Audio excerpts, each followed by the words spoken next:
Fala, galera do 360 da Bola. A gente está aqui reunido mais uma vez para debater sobre o ecossistema do nosso jogo. Tantos assuntos importantes que a gente tem que trabalhar aqui. A gente traz para a mesa hoje dois convidados muito especiais para falar de formação, para falar de propósito, para falar de atleta e ex-atleta. Vocês vão entender por que a gente está trazendo essa provocação aqui. E eu, antes de mais nada, queria cumprimentar mais uma vez aqui meu parceiro Gabriel. Tamo uma honra junto. estar aqui contigo. Bom dia, boa tarde, boa noite. Não sei que horas vocês estão ouvindo isso daí, mas é bom dia, sempre bom dia, né, cara? É sempre bom dia.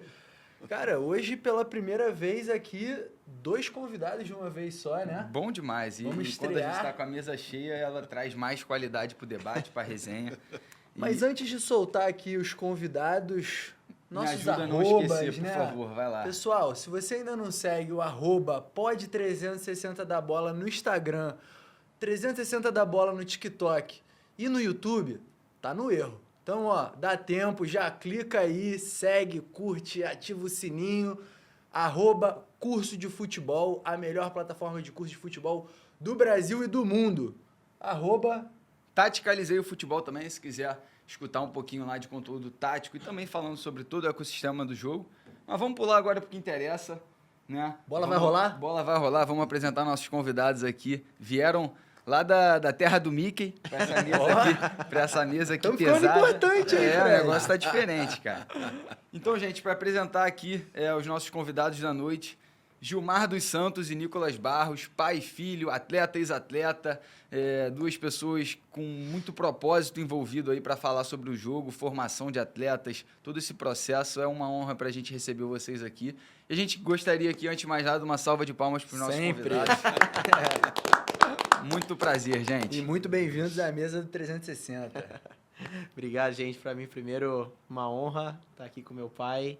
A gente fica muito feliz e honrado de estar com vocês aqui, pessoal. Acho que não só vocês compartilhando as mesmas coisas que a gente acredita também. Meu pai pode contar mais depois, como ele viveu no meio da bola, eu também como vivi. Mas a gente acredita que tem um futuro muito lindo para os atletas da nossa geração. E a gente só poder ajudar eles vai ser um prazer. Então, para mim é um prazer deixar a voz da experiência falar agora. Obrigado, Fred. Obrigado, Gabriel. Léo também. Que alegria poder estar com vocês. O momento chegou. Acho que a gente ficou esperando para entrar em campo não sei quanto tempo.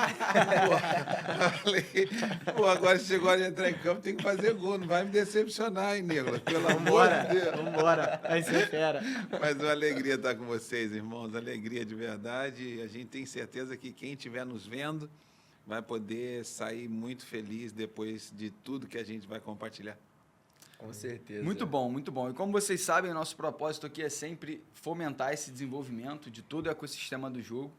E a gente abre aqui, né, Gabriel, com aquela perguntinha inicial. E agora a gente tem duas perguntinhas E iniciais. aí, como é que vai fazer, Fred? Vou começar com o Gilmar, que é a voz da experiência. Gilmar, a gente gosta de saber dos convidados quem é o Gilmar. Né? A gente quer que os convidados conheçam a fundo como os convidados de fato se percebem e querem ser percebidos para o mundo. Então, a gente queria escutar um pouquinho de quem é o Gilmar e quem é o Nicolas aí para que os nossos ouvintes possam conhecer a fundo. Maravilha. Gilmar é um cara muito simples, um cara legal, um cara de Itapecerica da Serra, criado num bairro assim que vivia futebol, respirava futebol e tinha um sonho de ser um atleta. Deus me deu esse sonho, me realizou esse sonho. Tive o privilégio de poder realizar esse sonho começando um time lá do campinho mesmo, daqueles colegas de escola e tal. E o sonho foi cada dia mais se concretizando. E eu lembro que aqueles momentos assim de perder, de ganhar, eu não estava muito preocupado com isso, eu só queria estar em campo jogando. E quando teve a oportunidade de realmente ir para um time como o São Paulo Futebol Clube, né, aí a gente fala que a coisa realmente ficou séria e não dava mais só para pensar em perder também, mas não. E aí esse Gilmar começou a escrever uma história dentro do futebol, que eu louvo a Deus por tudo que ele me deu. Me deu uma esposa maravilhosa. Estamos casados, vai fazer quase 30 anos. Me deu 2 filhos, Nicolas e Maria. E hoje eu posso dizer que sou uma das pessoas mais felizes do mundo, não só pelo que o futebol me deu, mas pelo que Cristo fez através do futebol também na minha vida.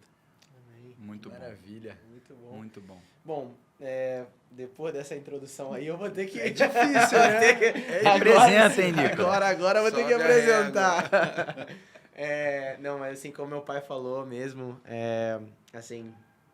pra mim, também é muito nessa vibe, né? Eu cresci também ouvindo futebol e ouvindo música. Foram as duas coisas que eu cresci ouvindo, porque meu pai no lado do futebol e minha mãe do lado da música.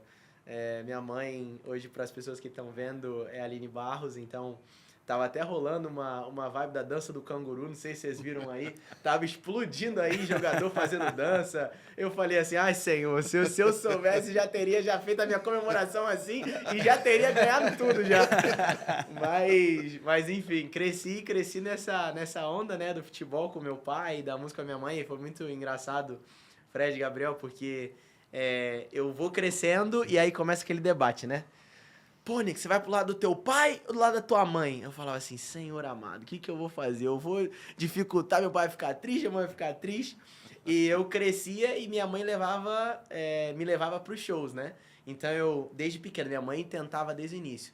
Falava assim, Gil, vou levar o Nicolas pros shows, vamos botar uma guitarra no colo dele, vamos ver se ele vai aprender, uma bateria. Mas eu confesso que eu só ia pras aulas, o Nico tá me vendo aqui, eu só ia pras aulas por causa do lanche. Tinha um lanche ali, eu pegava o meu McDonald's ali na época, não era atleta ainda, então pegava o McDonald's e falava Tava assim, liberado. tô indo, porque tá liberado, o cartão tá liberado. Mas, enfim, pra resumir, acabou que eu não segui na música, né? E aí começo os meus passos no futebol, seguindo meu pai. E foi quando eu comecei a seguir também mais os passos dele. Então comecei... Meu primeiro clube foi o Boa Vista, Saquarema. E tive uma passagem muito linda lá, fiquei 4 anos lá. Vários treinadores que também me ajudaram bastante na minha formação. Terminei como capitão, depois eu vou pro Serrano Futebol Clube, fico lá 1 ano. Tive algumas passagens curtas no São Paulo, no Cruzeiro também, na época, de experiência. E depois eu vou para os Estados Unidos, onde tem a oportunidade de eu poder jogar e fazer uma faculdade, né? E, assim, uma faculdade que mudou a minha vida. Tem até um documentário que, para vocês que estão assistindo, vale a pena vocês irem lá acompanhar no meu canal no YouTube, que fala toda a minha história na faculdade, o que Deus também fez na minha vida. E ali eu também entendi realmente que o meu chamado não era só seguir os passos do meu pai ou seguir os passos da minha mãe. Era seguir os passos de Deus e o resto ele ia cuidar da minha vida. Então hoje eu tô nisso, seguindo os passos de Deus, podendo ajudar agora o meu pai, mais ainda nesse sonho que ele tem também de ajudar atletas. Então, assim, é um prazerzão estar aqui. Eu acho que essa resenha vai ser muito da hora pra gente trocar esse assunto aí. Muito Boa. bom. E só fazendo um adendo aqui, eu me conecto muito com essa questão da pressão, de vai ser isso, vai ser aquilo, porque eu também nasci num meio esportivo. Meu pai foi atleta de barco à vela, velejador. Caramba. E desde sempre, né? Você tá lá nos ambientes, tá no clube, tá aqui, colar. E, pô, e aí? Você vai ser velejador? Você vai seguir também os passos? Fala direito do seu pai aí, Fred. Vamos lá, eu não era apresento qualquer ele quando a gente velejador, precisa não. apresentar direitinho. Mas pra mim ele é meu pai, né? Então eu não gosto de fazer alarde sobre essas coisas. Mas é engraçado, né? Existe essa pressão externa sobre aí. Vai ser velejador? Não vai ser velejador? E, cara, a gente vai entendendo que não necessariamente a gente tem que seguir o caminho que teoricamente, né, o mundo enxerga que a gente vai seguir. Sim. E eu também fugi para a bola rapidinho, não teve nem tempo. Corri 2, 3 regatas, larguei escapado em uma ou outra e já fiquei, deixa eu jogar meu futebol, que é onde eu me entendo. Mas, brincadeiras à parte, é legal essa conexão também nossa, e também dos Estados Unidos, a gente vai entrar nesse assunto, tem muita coisa boa para a gente falar aqui hoje. E é um prazer, mais uma vez, recebê-los, né, Gabriel? Acho que 100%. bom demais, bom demais. Vamos lá? Você começa ou eu começo? Vou ter essa Eu honra aí, vou- então. Vamos lá. Cara, vou abrir aqui a primeira pergunta. Gilmar, nasceu primeiro? Vou começar por ele, né? É bom, deixa da experiência. Foi o critério. Vou começar por ele. Vai nele Nasceu mesmo. primeiro, vai por ele mesmo. Gilmar, cara, um pouco que a gente conversou ali fora e, cara, que a gente já conhece da sua vida, assim, não foi nada fácil você chegar onde você chegou e poder estar hoje na mesa aqui compartilhando todas essas histórias. Mas, assim, queria que você contasse um pouco pra galera que tá aí ouvindo de casa das dificuldades do início, do processo, porque tem muita gente hoje que, cara, acompanha a gente e pode estar à beira de desistir, do sonho por conta da dificuldade, assim. Então, eu queria que você contasse para essas pessoas um pouco de tudo que você passou para chegar onde você chegou. Começar assim só, leve. Eu me lembro uma vez, conversando sobre isso, também um podcast de um amigo muito engraçado. Não vou contar o nome dele, não, mas é um dos caras mais engraçados, você já sabe. E eu falo para ele, cara, se eu contar minha história, meu irmão, burro chora. Então, assim...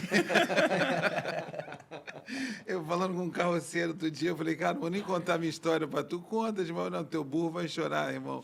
Deixa ele.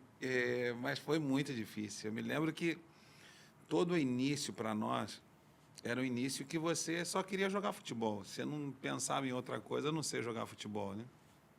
Mas, com o tempo vai passando, e eu comecei no futebol de salão, eu jogava no Banespa, depois me apresentaram o Itaquaquecetuba, que já era um time mais qualificado, né?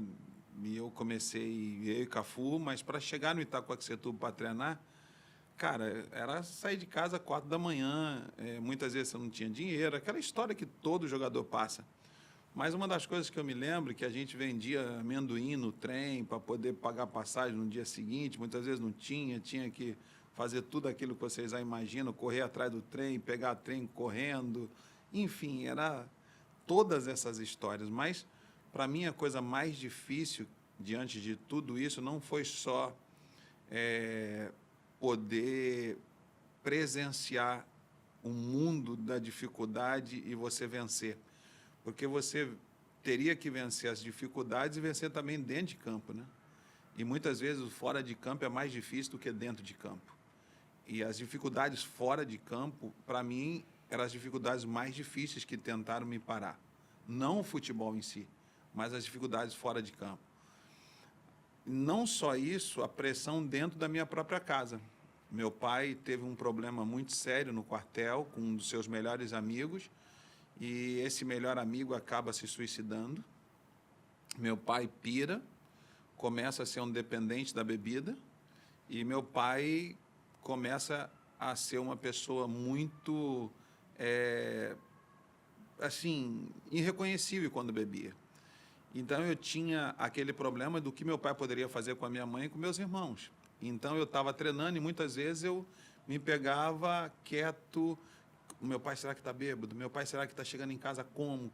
Então, essas lutas todas, elas me acompanharam muito e eu perdi meu pai muito cedo.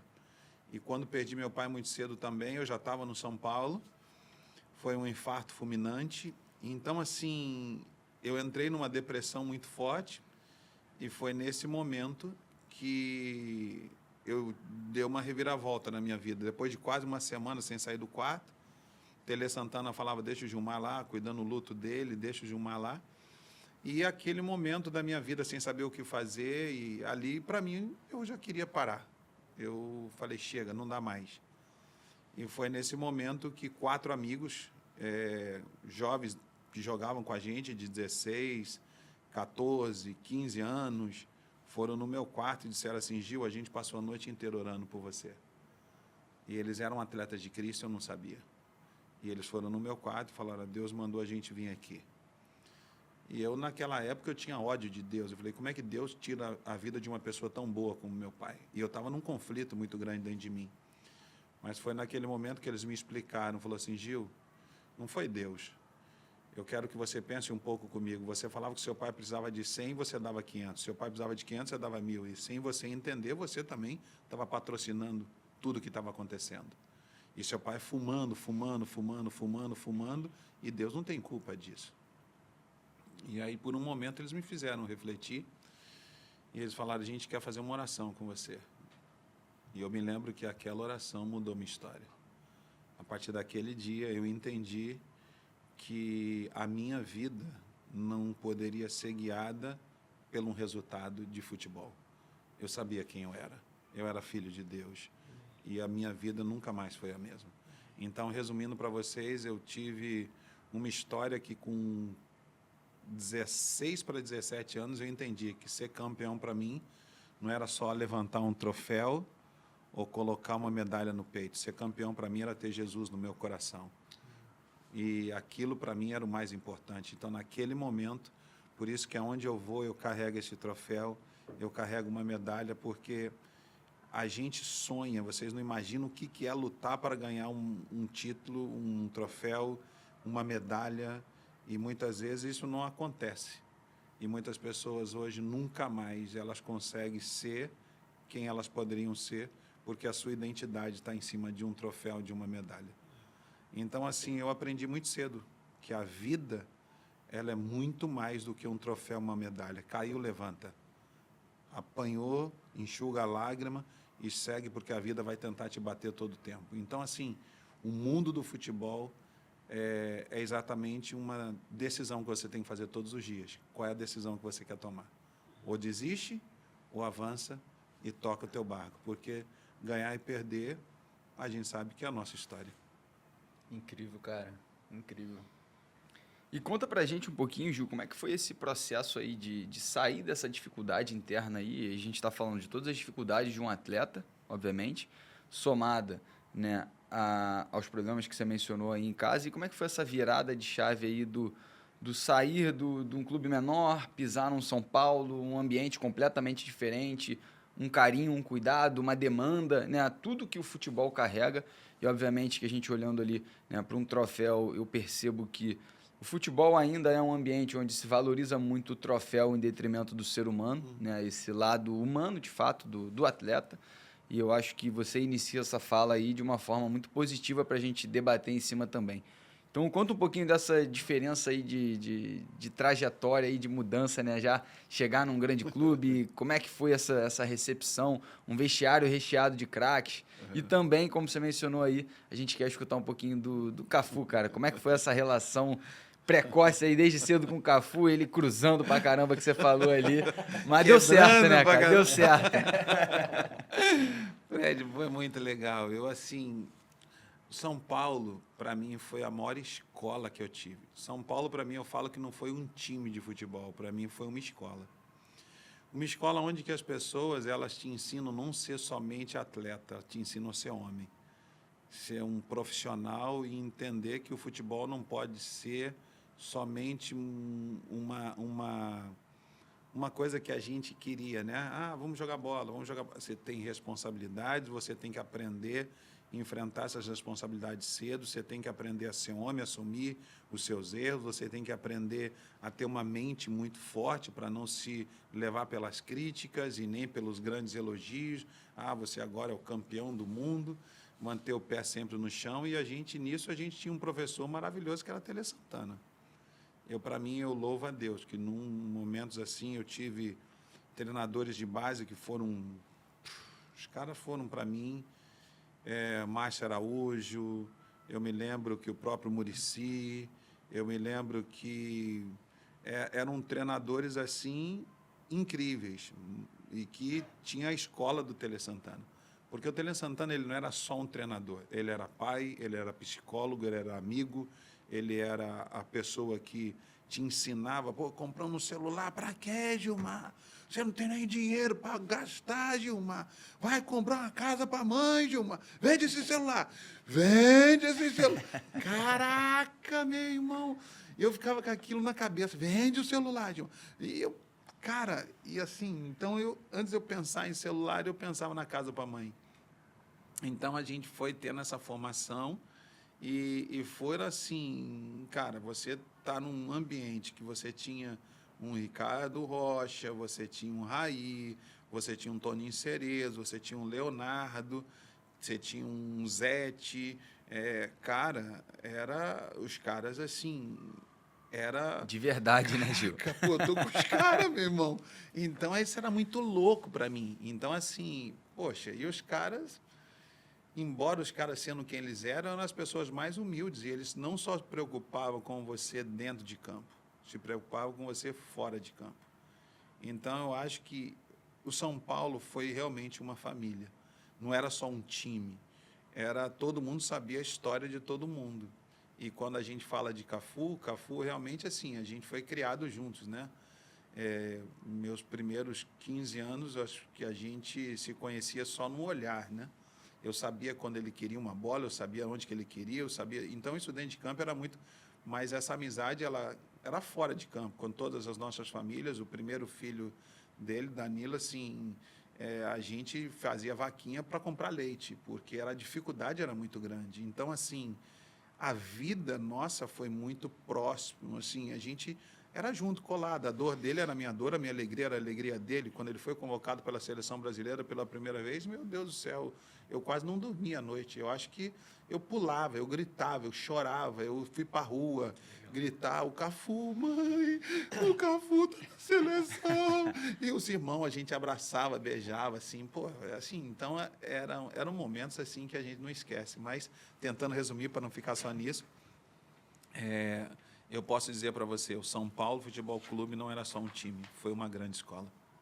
Cara, muito legal essa história. E quando que começou essa história com o Cafu? Porque a gente sabe que o Cafu ele teve uma história também de... Peneira pra lá, peneira pra cá. Exatamente, entra e recebe um monte de não, e você já estava nessa história nessa época ou surgiu depois? Não, quando ele foi para o Itaquaquecetuba, ele já tinha ido algumas vezes, lá no São Paulo e em outros clubes também. Então, assim, o não era o sim para ele. Então, assim, tinha momentos que a gente, assim, nem sabia que... Cadê Cafu? Não vem treinar. Está em algum lugar fazendo peneira. Está em algum lugar tentando. Ele era doido, sempre foi assim. E um cara, que eu nunca vi. Assim, um Cafu, se tem uma coisa que eu posso falar nele, assim, é perseverança. Eu não tem outra palavra que eu resuma quem é o Cafu.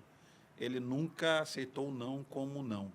O não para ele era combustível para o sim. Então, assim, tinha dia que ele falava para mim, olha, o dia que eu não treinar bem, você vai me cobrar. E o dia que você treinar mal, eu vou te cobrar. Então, assim, a cobrança era interna. A gente era, assim, um cobrando o outro. Cara, ele errava um cruzamento, o Tele falava de lá, a gente falava de cá, outro falava de lá. Então, assim, era incrível. Então, era um time que sabia se cobrar e se respeitar. Hoje você vê um atleta que não pode falar com o outro. Não tinha isso com a gente, não. Muito ego, né? Raí era cobrado por mim e da mesma forma como ele me cobrava. E se eu via, Raí, olha as costas. Raí, tu tá dormindo, volta, Raí. Pô, olha, o cara passou, meu irmão. Vambora. Então, assim, o Tele Santana falava, você que está atrás, você tem a obrigação de orientar o time e fazer o time não ficar perdido dentro de campo. Tá então, vendo assim, o jogo, né? você está vendo tudo. Então, assim, eu não consigo ver hoje um jogador que jogar mudo. Assim, não tem como isso. Na nossa época, a gente era cobrado 24 horas por isso. Então, assim, eu louvo a Deus por essa escola que foi o São Paulo Futebol Clube. Muito legal. E assim, de fato, a comunicação ela é um componente gigantesco dentro do jogo, né? Você ter a percepção, você conseguir, né, passar uma mensagem ali, que seja no olhar, como você falou, ou de fato verbalmente. E, assim, enxergando até o movimento da sociedade como um todo, isso aqui acabou também afastando bastante as pessoas, né, uma das outras, esse compartilhar que antes você tinha o Cafu ali, porra, Cafu, você quebrou, não, hoje você quebrou. Hoje você entra aqui e você talvez nem se conecte mais com o que aconteceu realmente, né, de fato, no seu treinamento, mas você já está consumindo uma penca de coisa que, de fato, não vai te trazer um retorno positivo de crescimento. Então, só um insightzinho aí para a gente também ficar ligado que a gente bate muito na tecla aqui, o Gil e Nicolas, que isso aqui é muito importante para a gente, mas a gente tem que saber usar, né, do celular como para consumir bons conteúdos. E aí o atleta é consumir um conteúdo de nutrição, como ele pode melhorar dentro da função dele, o que ele pode fazer para se comunicar melhor. Então a gente gosta de trazer esse paralelo aí para acompanhar o movimento da sociedade. Muito bom, Fred. Eu falo para Nicolas. Eu acho que eu sempre pude passar para ele o que eu sou de exemplo. Porque muitas vezes a gente fala uma coisa, não faz isso, mas você não faz. Você manda, mas você é consumido pelaquilo. E a gente vê muitos jovens que eles aprendem muitas vezes, não pelo aquilo que a gente fala, mas pelo nosso comportamento, pelo nosso exemplo. Então, muitas vezes, o meu exemplo na vida dele, ele viu o pai dele. Isso aqui, para mim, eu não sei, eu sei ligar e desligar. Ele que agora fica no meu pé, pai, tu não sabe passar uma mensagem. Eu falei, pô, pra que eu quero? Tu tem tu? Se eu pedir, você vai... Pô, então tu Ainda se arrumou um vira, pô. estagiário, né, Gil? Você tem, pô, não, tu tem que fazer como é que é, o Instagram. O Instagram, meu irmão. Postar, não sei o quê. Eu falei, passa tu, pô. Eu não vou lá saber disso. Não.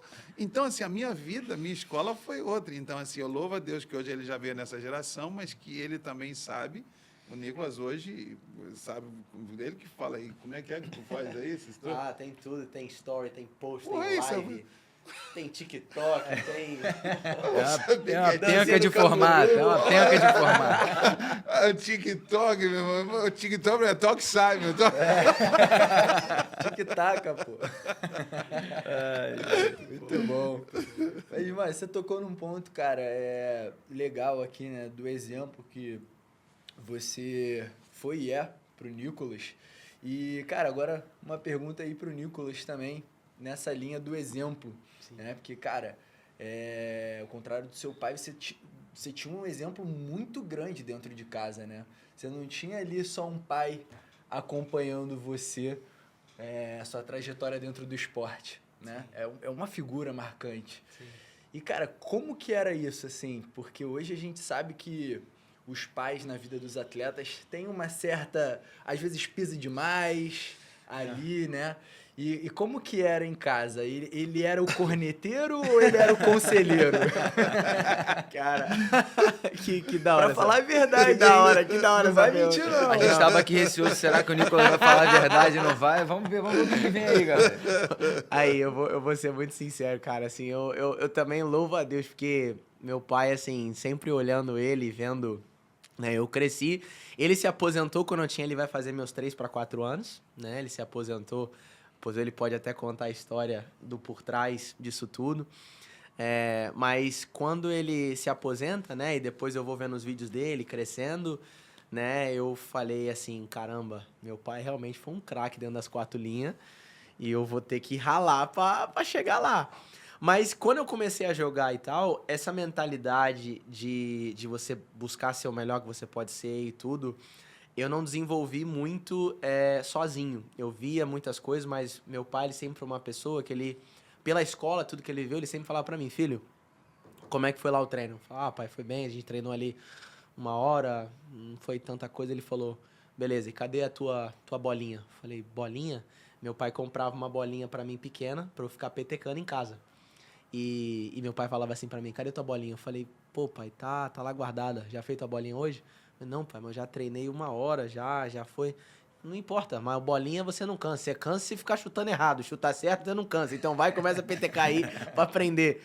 E eu lembro que aquilo me incentivava. E eu botava, assim, vídeo na TV. Eu nunca vou esquecer, assim, vídeo. Eu botava Ronaldinho Skills. E eu ficava petecando. É muito engraçado. Outro dia eu estava treinando com o Caleb, que é um irmão nosso.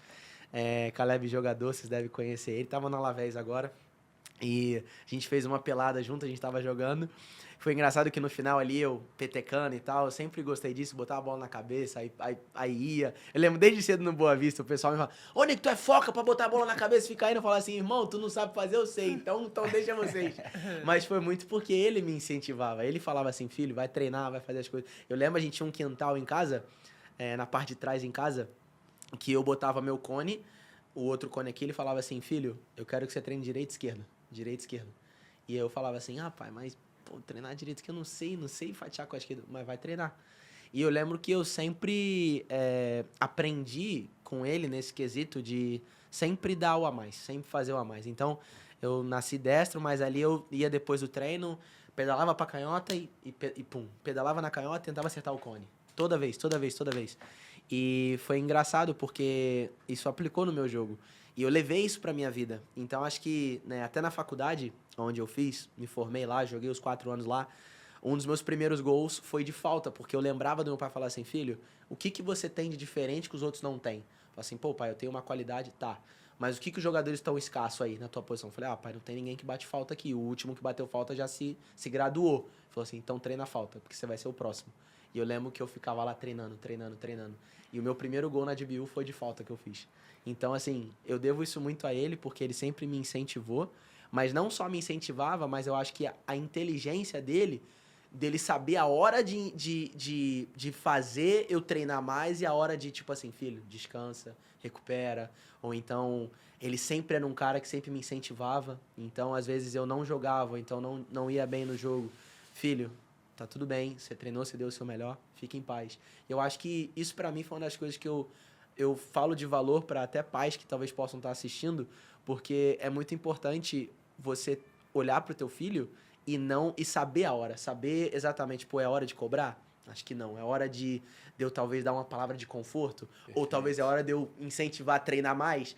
E meu pai, ele soube fazer isso muito bem. Então, eu louvo a Deus pela vida desse aqui. Tinha hora que era difícil, que eu não queria fazer não, mas ele sabia que era pra fazer. Preguiçoso, É a verdade saindo aí. preguiçoso, vai se Não tem ninguém escreve. mentindo aqui, cara. A gente atingiu o Jogador nosso que é muito objetivo. habilidosinho, preguiçoso. Não, e o pior é quando eu chegava assim pra ele e falava assim, aí pai, olha agora. Aí eu pegava a bolinha, fazia e botava na cabeça, tipo, era um novo skill que eu tinha aprendido, né? Que eu ficava horas treinando.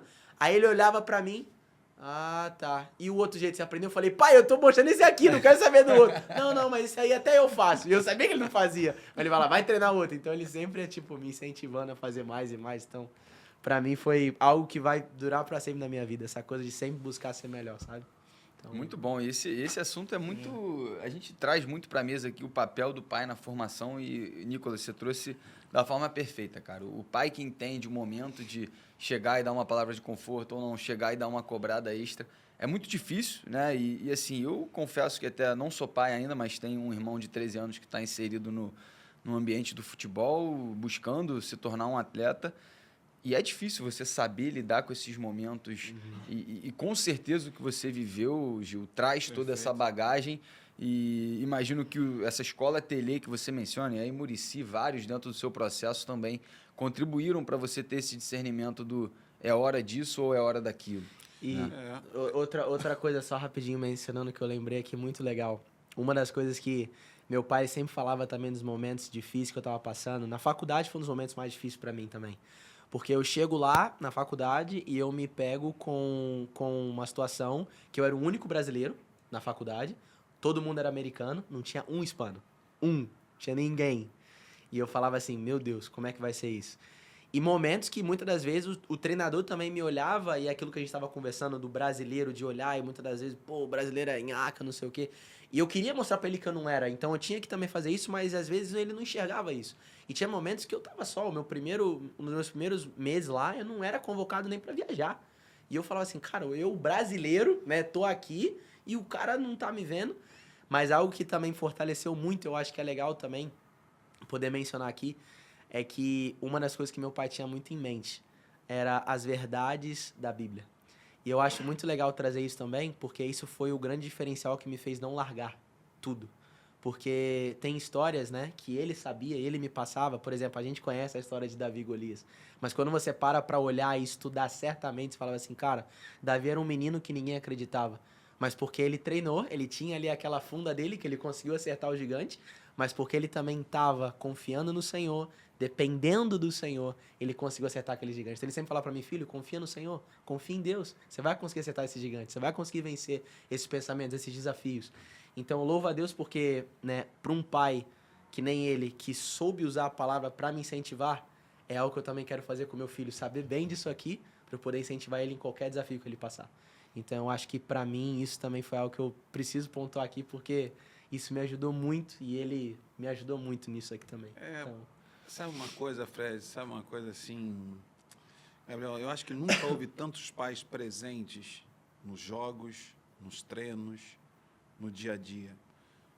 Mas nunca houve tanto pais ausentes na educação e na formação de um filho. Porque a grande questão de eu estar lá num treino, num jogo, muitas vezes o atleta, o filho, ele nem gostaria que o pai tivesse.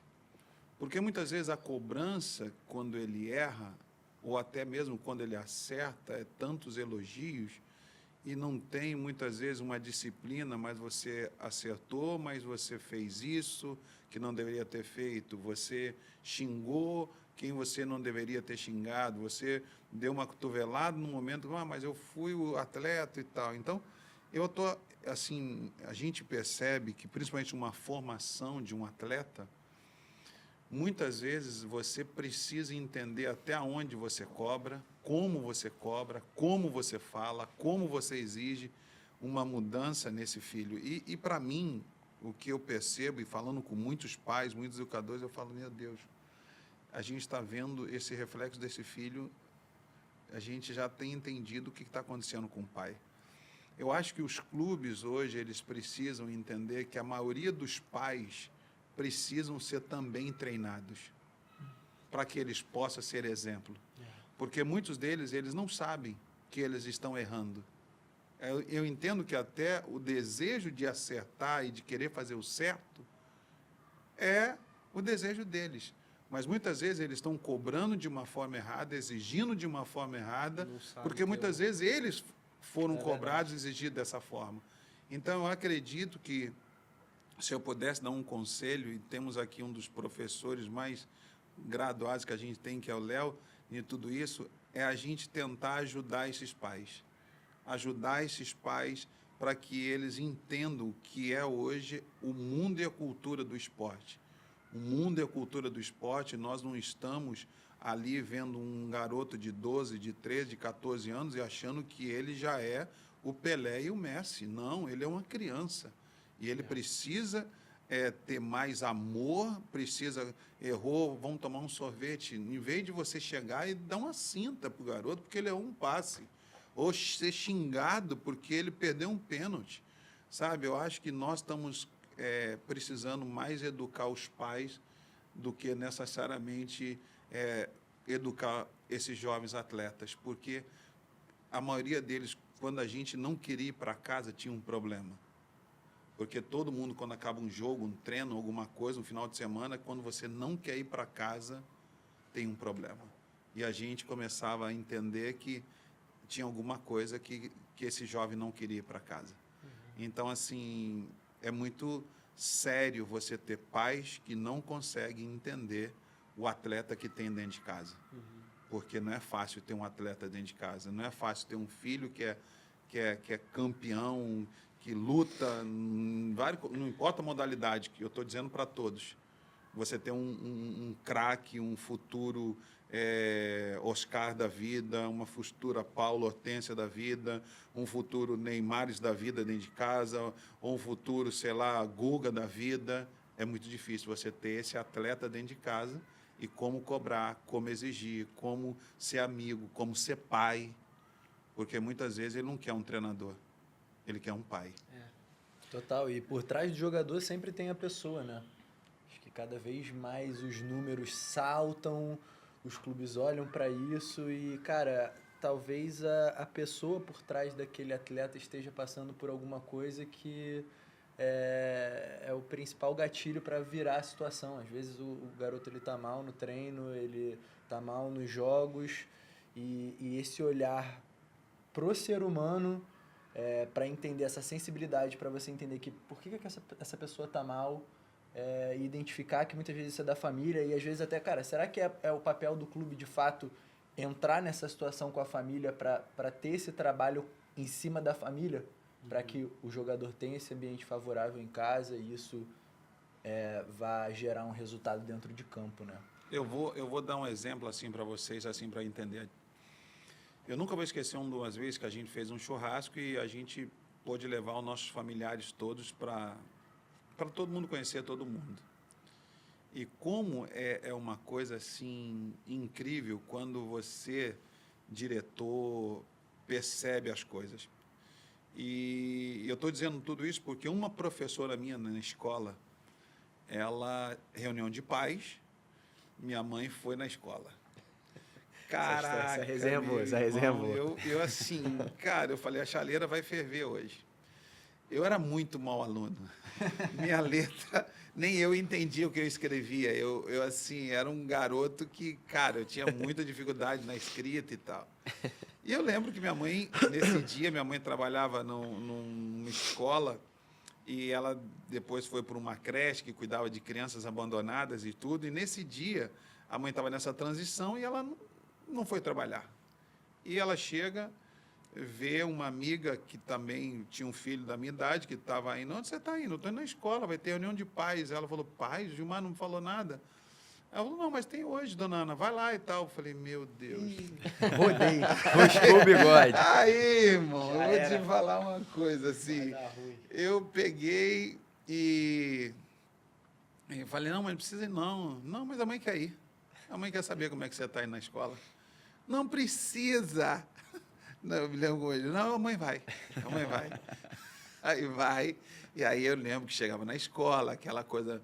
o Fred, vem pra cá. Gabriel, aí o pai entrava. Leonan vai entrar. Nicolas, Gilmar. Aí minha mãe entra, sou eu. Ah, a senhora que é a mãe do Gilmar? Sim, sou eu. Aí era uma dona Cida, uma assim, eu me lembro como hoje, era uma mulata assim, cara, que ela era diferente, ela era linda, mas ela era a mais casca grossa, era uma tia, assim, e aí não tem que pedir para sair, não. E aí tal, ela chegou, a dona Ana, o Gilmar, o Gil é um menino maravilhoso, todo mundo ama esse menino aqui, mas a gente não entende, a gente tenta tentar entender o que está acontecendo com ele, que olha aqui o caderno dele, olha a letra dele, tá, parará, e ela, o que é isso aqui? Não sei, mãe. Você não sabe, não? E pegou minha orelha assim, aí, pô. Fez da mesa. Só assim na mesa. Caroço cresceu na hora. A dona Cida, pelo amor de Deus, mãe, o que você fez, meu Deus? Traz gelo, e não sei o quê. E eu já fazia firula, minha cara. Aí eu saía rolando no campo, aquela coisa. Eu me lembro que aquilo, cara, foi uma coisa que essa dona Cida se tornou minha mãe na escola. Ela me levava para a escola para poder, me deu caderno de caligrafia, ela me levava para a sala depois das aulas, mas vem para cá, pega aquelas mesas que a gente tinha de escrever e tal, e ela começava, olha, a letra A está aqui, vai apertando, aqui você vai sair a letra, onde está A, B, a C, a D, eu começava a fazer ali datilografia e tal, aperta para cá, e vinha a máquina, vai de novo, A, B, então ela começou a ser minha mãe. Então, eu entendo que hoje a escola, para nós também, era uma das coisas que mais desenvolvia e todos nós passamos pela escola. Então, quando um professor ele conseguia ver um distúrbio numa família, que ele tinha um olhar especial para você, como isso faz diferença. E isso é da mesma forma dentro de casa. Eu acredito que a maioria dos nossos atletas hoje, se tivesse um lar equilibrado, dentro da sua casa, eles seriam atletas muito mais diferenciados. É verdade. Eu tenho exemplos de atletas que não dormiam à noite. Aí, cara, que você não dormiu, cara? Não, eu estava aqui ligando para minha mãe toda hora porque eu não sei se o papai ia bater nela hoje. Você imagina uma criança de 13, 14 anos não dormir à noite porque não sabe se o pai chegou bêbado e vai bater nela. E ele ficava todo o tempo no telefone, falando com o irmão. Papai chegou, não chegou, chegou 1h, 2h, bêbado. E a mãe vai dormir aonde? A mãe vai ficar aqui, não deixa a mãe dormir com ele. E essas eram as histórias que a gente Sendo o tinha. pai dos pais, né? Então, a gente viveu esse contexto, e por isso que eu digo, hoje nós temos que ter uma atenção muito grande com a família. E eu falo assim, por também ver isso dentro de casa, né? E também desde que eu estava lá fora também, nos Estados Unidos, meu pai, ele sempre foi um cara que ele vivia o que ele falava. Então, tudo que ele sempre falava para mim, eu sabia que ele estava falando o que ele estava vivendo. Então, se ele falava para mim, filho, vai treinar um pouco mais, eu sabia, porque eu conhecia que ele era um cara muito batalhador. Eu sabia que ele estava fazendo isso pro meu bem, falando isso pro meu bem. Eu lembro de muitas das vezes histórias que eu estava lá fora também, mal, e muitas das vezes eu sabia, era aquela consistência dele de toda noite, 10 da noite, se eu não ligasse para ele, ele me perguntava, bonitão, tá acontecendo? Tá alguma coisa errada aí? Tu não me ligou ainda? O que foi? E então essa constância de ligar e de poder se preocupar e de poder, sabe, investir na minha vida, cara, fez total diferença na minha vida. Então eu acho que realmente se os pais pudessem, né, é algo que a gente sonha muito, né, eu e ele, pelo aquilo que a gente viveu junto como pai e filho, poder passar para pais e filhos também que estão vivendo nesse meio, a gente quer fazer com muito carinho porque a gente acha que pode realmente gerar grandes frutos também lá na frente, se Deus quiser. Porque ninguém nasce sabendo educar atletas campeões. É muito difícil. Assim, como é que você, pai, vai saber educar um atleta campeão? Tem gente que escreveu um livro aí sobre isso, né? Faz aí, já fala aí, ó. Já faz aí, já faz o merchandising aí que tá liberado. Isso foi o fruto de um puxão de orelha de um amigo, pastor, bispo Abner, e eu fui na igreja dele falar, e estava falando exatamente sobre muitas dessas histórias do futebol. Ele falou, você tem um livro? Eu falei, bispo Abner, eu não tenho não. Ele falou assim, então você vai escrever. Você vai escrever, Gilmar, essas histórias não pode ficar guardada para você e para Nicolas. Você tem que ensinar pessoas, ajudar pessoas, porque um livro pode mudar a história de uma família. Os princípios você E aprendeu, os princípios, tudo. Então, esse livro, Como Ser um Campeão do Mundo, a gente foi uma devocional de 31 dias, onde que você tem cada dia uma história, e eu trouxe para vocês, depois para dar de presente para vocês, esse livro. Então, esse livro, assim, é um pouco da minha história, dentro da minha casa, no mundo que eu vivi, que era o esporte, e, assim, jogar em São Paulo 10 anos, jogar em Palmeiras, jogar em Flamengo, jogar em Botafogo, jogar em Cruzeiro, jogar na Espanha 5 anos. E, assim, foi maravilhoso tudo isso. É uma experiência que, assim, eu falei, cara, eu nunca fiz um livro. Eu falei, então vai ser um, depois vai ser outro, depois vai ser outro. Mas a sua história, você precisa ajudar outros atletas, ajudar outros pais, porque aquilo que você falou, né? Assim, na parte finanças, cara, eu nunca esqueci, na Portuguesa, seu Manuel, que levava café da manhã para nós todos os dias lá, ele colocava a mesa, e ele fazia questão de fazer isso com tanto amor. Eu falei, Gabriel, vocês não têm ideia. E um dia eu cheguei primeiro, estou lá sentado com ele, e aí ele, Gilmar, vem aqui. Aí eu cheguei lá, oi, seu Manuel, tudo bem? Ele, tudo bem. Aí ele falou assim para mim, você é muito diferente desses outros meninos. Eu, obrigado, seu Manuel e tal. Vem aqui, deixa eu te ensinar. O que você faz com o seu dinheiro? Eu falei assim, Caramba, essa história é boa. eu ajudo minha mãe. Aí ele falou assim, só sua mãe? Mas o que você faz com o restante do dinheiro? Eu falei, tá tudo lá no banco. Aí ele falou, deixa eu te falar uma coisa. Aí ele andava com as moedas assim, e eu não esqueço, aí ele pegou, tirou as moedas assim, como se fosse aqui, nossa propaganda. Aí ele tirou as moedas e colocou assim, várias moedas, blá, blá, em cima da mesa. Aí ele falou assim, hoje essas moedas me deu 7 padarias. Aí eu, uau.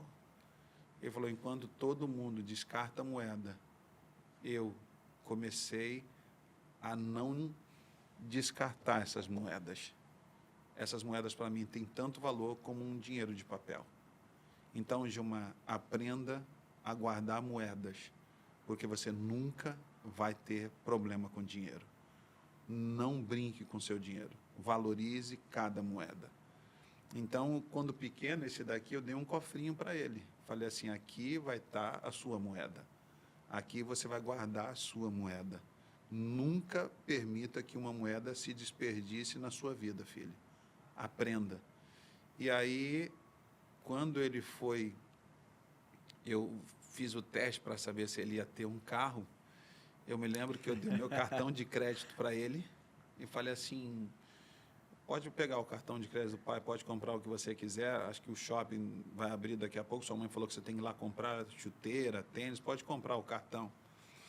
E eu ali falei, Deus, eu quero saber se ele está pronto para ter um carro. Não é chegar e dar um carro porque fez 18, 19 anos, não, ele tem que entender o que é carro. E vinha falando, vai fazer escola e tal. E aí, naquele dia, ele traz o cartão e fala assim, pai, eu já tenho tudo, eu estou com umas 10 chuteiras, inclusive, que o nosso patrocinador está aqui, a gente tem que falar, tem que dar uma moral, né? Pô, não posso perder a oportunidade. Bem demais. Pô, vou dar isso no meu patrocinador Adidas estava ali me dando chuteiro, parecia mais uma economia, mais uma moeda. Graças a então, Deus. Ele falou, pai, eu tenho umas 10 chuteiras aqui, eu não precisei de comprar nada. Eu falei, caramba, mas você não comprou nada? Não, está aqui o cartão. Eu falei, beleza. Aí ele falou assim, pai, a gente vai sair com todo mundo, deixa eu dirigir o carro hoje.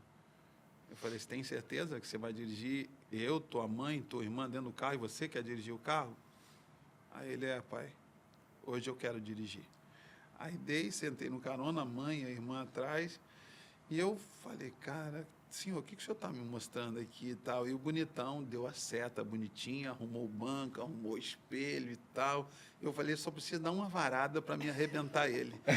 Só uma varada. É uma curva sem a Manda, seta. não dá seta, senhor, dá seta. Foi mais tenso que passar no teste, meu irmão, do Detran. E eu Tava tô ali só- com a mão no freio de mão aqui pronto pra puxar. Eu falei, ele só tem que dar e tal, não passou de 80, 60 e tal, pá, a seta, levou, buscou e tal, pá, chegamos em casa.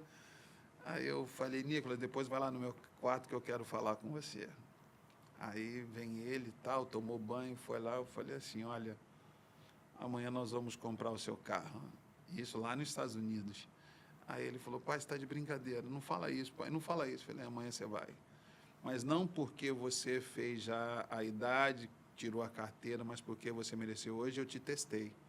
Por que você acha que eu te dei o meu cartão?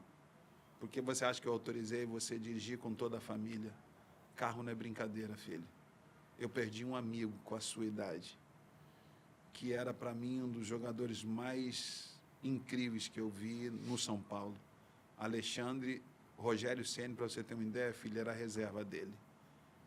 E um descuido de carro, eu perdi um dos meus melhores amigos. E eu nunca imaginei que jovem morria, porque eu só via idosos morrer.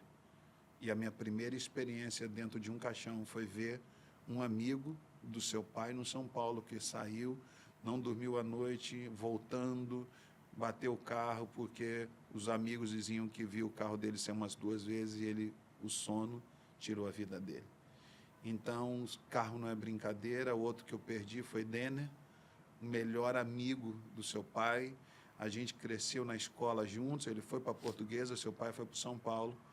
E ele, num amigo, voltando para treinar, o carro bate na árvore e ali eu perco um outro amigo. E tudo num tempo, e seu pai não conseguiu mais esquecer essas coisas. Então, quando eu olho para aquela cena, eu acho que eu nunca me perdoaria se você não estivesse pronto para ter um carro. E hoje você está pronto para ter o carro. Então, eu acho que muitas vezes até esse equilíbrio que muitos pais fazem. Ah, o filho é jogador, então já dá um carro, faz isso e faz aquilo. Quantas histórias a gente vê que um celular, um descuido, o que gera um carro. Então, nós estamos dando exemplos assim, mas é a vida. Nós não podemos achar que o filho, porque ele é jogador, ele tem que ter tudo na hora que ele quer, do jeito dele, da maneira dele. Eu acho que nós precisamos voltar a ser pais de verdade, e o pai sabe falar não na hora que tem que falar não e falar sim na hora que tem que falar sim. E eu acho que também é muito forte porque são princípios, né? E princípios, eles funcionam para sempre, né? E são princípios que a gente vê e são muitos disso também, falando um pouco do livro também, do meu pai. O primeiro dia foi como eu estava falando com vocês, né? Você não é o placar. E muitas das vezes ele me fazia entender por princípios que, Nicolas, uma derrota não define quem você é. A sua identidade não está pautada se você perder um jogo, se você perder um pênalti. A gente viu aí, infelizmente, a última eliminação do Brasil. Foi tenso, não vamos nem entrar aqui agora. Mas a gente sabe que muitas das vezes a gente, como jogador, ou um atleta, um esportista, a gente se define por errar uma cesta, por errar o último time na natação, ou muitas das vezes por errar aquele pênalti decisivo. Mas o princípio ele é claro, quando nós entendemos que nós não somos aquilo que as pessoas falam pelo resultado ou aquilo outro, mas aquilo que Deus diz que você é, você pode vencer, né? Você pode ter uma mente diferente, você pode chegar mais longe. E foi isso que eu também aprendi, assim, graças a Deus, que eu falo que Deus colocou tanta experiência na vida do meu pai para me passar, porque hoje eu falo, e é algo que eu vou levar pro meu filho também, quando eu tiver meu filho, tipo, olha, filho, cuidado, o carro não é brincadeira. Eu não vivi o que ele viveu, mas porque ele pôde passar por isso e passar para mim de uma forma tão forte, eu vou levar pro meu filho. Vai E isso eu repassar. apliquei na minha carreira, apliquei tipo, poxa, não posso, tem que tomar cuidado, não vou sair tarde, olha porque tem motorista errado. E todas essas coisas que um atleta às vezes ele não pensa, mas não é porque, mas muitas vezes ele não teve uma certa conscientização sobre isso, ou um pai não sabe ajudar o filho sobre isso, né? Então, falando um pouco sobre esse livro também, eu acho que pode ajudar não só o atleta, mas o pai também a entender esses princípios para poder passar para um filho, para qualquer pessoa que for. Então, tá muito bacana. Depois Legal você pode demais. Tem na Amazon, História. tem Shopee, tem vários lugares ali. Bom demais. E Gilmar, me conectando até com uma fala que você trouxe aí do seu Manuel, lá da Portuguesa, né? Os clubes, eles são recheados de histórias, de bastidores, de pessoas que o mundo não vê. O dia a dia, como é que é lidar, como é que é dar um bom dia, receber um lanche, como é que é o trato. Eu joguei no Friburguense, eu lembro até hoje da quentinha, que a gente descia todo jogo lá de Friburgo, parava para comer na viagem, tinha todo um ritual e o feijão tá aqui separadinho, tudo com o maior carinho, para que o atleta possa receber e assim, isso é carinho, né? E eu gosto muito de uma frase do Diniz, ele costuma abordar os jogadores, né? Muitos deles, e aí agora trazendo um exemplo de um Neymar, assim, o Neymar é o Neymar, mas o Neymar também precisa de carinho. Então é esse lado do entender, né, que a gente vem batendo aqui na tecla, do ser humano, às vezes o Neymar ele não quer que o pai venha falar sobre isso, aquilo, ele só quer que seja o meu pai. Eu só quero que o meu treinador seja o meu treinador e que o meu amigo também seja meu amigo, né? Então, criar esse elo com essas figuras que são públicas, que tem tudo, né, veiculado aí praticamente dessa forma carinhosa, da preocupação, é o que de fato diferencia esse contato e essa proximidade com as pessoas.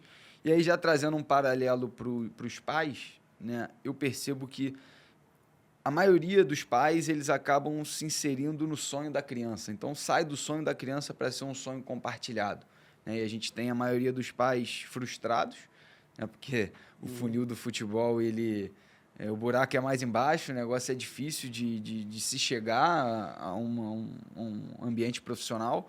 Então, esse pai, ele faz de tudo e ele não sabe lidar com a frustração dele, ao mesmo tempo passar, como você passou para o Nicolas e passa para sua filha, como constrói essa família de ambiente positivo, de fluxo positivo. O clube, ele é um sexto do dia do menino. Não tem como esse clube tomar conta, de fato, do 360 da vida desse garoto. E, cara, é família, é criação, é desenvolvimento. E é isso, Nicolas, que aí quando você traz o lado do... Cara, eu fui para os Estados Unidos, eu era o único brasileiro. Já me percebiam esquisito, era um miguezeiro, era isso, era aquilo, não quer treinar. Pra você ter noção, eu joguei numa faculdade lá na Califórnia, que eu fiquei 2 anos, que era um junior college. No meu primeiro ano, acho que a gente devia ser em 20 brasileiros, pra você ter noção. Jogamos o primeiro, aí o segundo já saiu meia dúzia que se transferiu e tal, ficaram mais alguns. Cara, depois que a gente saiu, a gente até foi bem dentro de campo, mas depois o cara não queria recrutar mais quase nenhum brasileiro. Só foi para Europa, só foi dar tiro na Europa, é norueguês, é finlandês. Porque esses caras vão trazer respeito, eles vão trazer o work ethic, que falam muito nos Estados Unidos, que é a ética de trabalho. Sim. Ele pode não ser o melhor tecnicamente, mas Sim. ele vai entregar o que se precisa para construir um ambiente positivo. Exatamente. Os Estados Unidos, ele é muito rico nisso, né? Eu falo porque a minha cabeça mudou quando eu fui para lá. A gente vem numa área do Brasil, graças a Deus eu pude ir para lá e entender isso muito rápido pelos princípios que meu pai já tinha me passado. Meu pai sempre teve uma cabeça diferente em relação a isso. Mas quando eu vou para lá, eu me deparo com uma atmosfera e uma cabeça muito diferente do que do brasileiro, né? Eles são formados na disciplina. Pensa no filme da Tropa de Elite, mas é os caras no futebol lá, entendeu? Então, por exemplo, se um jogador, você deve saber muito bem disso, Fred, se o jogador às vezes chega atrasado no treino, o time inteiro vai correr. Não é o jogador que chegou atrasado, não. É o time inteiro. E ele observando muitas das vezes, né? Pra se sentir culpado. Pô, eu lembro... Caraca, meu irmão, não vou esquecer essa resenha. Eu lembro que, no meu primeiro dia de treino e tal... boleirão e tal, aí nego falando, né? Pô, nego, chega. Petecando, né, Gil? Pô, chegando lá, o grandão, né? Eu falei, pô, botar a bola aqui, não sei o quê. Aí, beleza, pai, tamo lá treinando. Daqui a pouco, cara, um jogador nosso, ele não veio pro treino porque ele passou do horário, ele dormiu um pouco mais tarde e tal. Até então, se a gente fosse olhar, né, na minha época e tal, pô, é uma multa aqui, ou uma coisa aqui no Brasil e tal, ok, o cara depois se vira, perdeu e tal, beleza. Agora, meu irmão, lá, o treinador, ele foi checar os scanners da faculdade pra ver se o menino não tava mentindo, se ele tinha chegado, tinha ido pra uma festa, alguma coisa, o horário que ele tinha chegado, porque na faculdade você tem que ter o scanner pra bater pra você entrar na faculdade, depois de meia-noite. Então ele foi checar, e quando ele foi checar, bateu lá, que o menino tinha chegado 2 horas da manhã e ele perdeu o horário no dia seguinte, que o treino nosso na faculdade era 7 da manhã, e ele perdeu o treino, e aí no dia seguinte, meu irmão, não foi ele correr, não. O time inteiro, a gente ficou 3 dias sem treinar com bola. Sem treinar com bola. Eu falei assim, não é possível, não é possível. Aí eu cheguei assim, eu falava com um amigo de quarto meu, né, que ele também é americano, eu falei assim, what happening? What's happening? Ele falou assim, just run, só corre e não pensa em falar Nem nada. pergunta, Nem né? pergunta. Eu falei assim, como é que não vai perguntar? Ele, just run. Eu falei, Senhor, nunca mais vou estar aqui na minha vida. Engraçado, cara. Mas, Que cara- Eu vivi situações muito similares. A gente tinha treino, pra você ter noção, pré-temporada 3 vezes por dia. O cara botava o primeiro às 5 da manhã. Chegava lá tudo escuro, tinha que acender refletor, aí 5 e 1. Chegava um atrasado. Aí baixava a cabeça e just run. Cara, é louco, eu falo. Porque, assim... E eu fico pensando, né? Se a gente, o jogador brasileiro... Mas eu falo, foi um tempo muito duro pra mim lá. Foi uma faculdade de vida pra mim mesmo.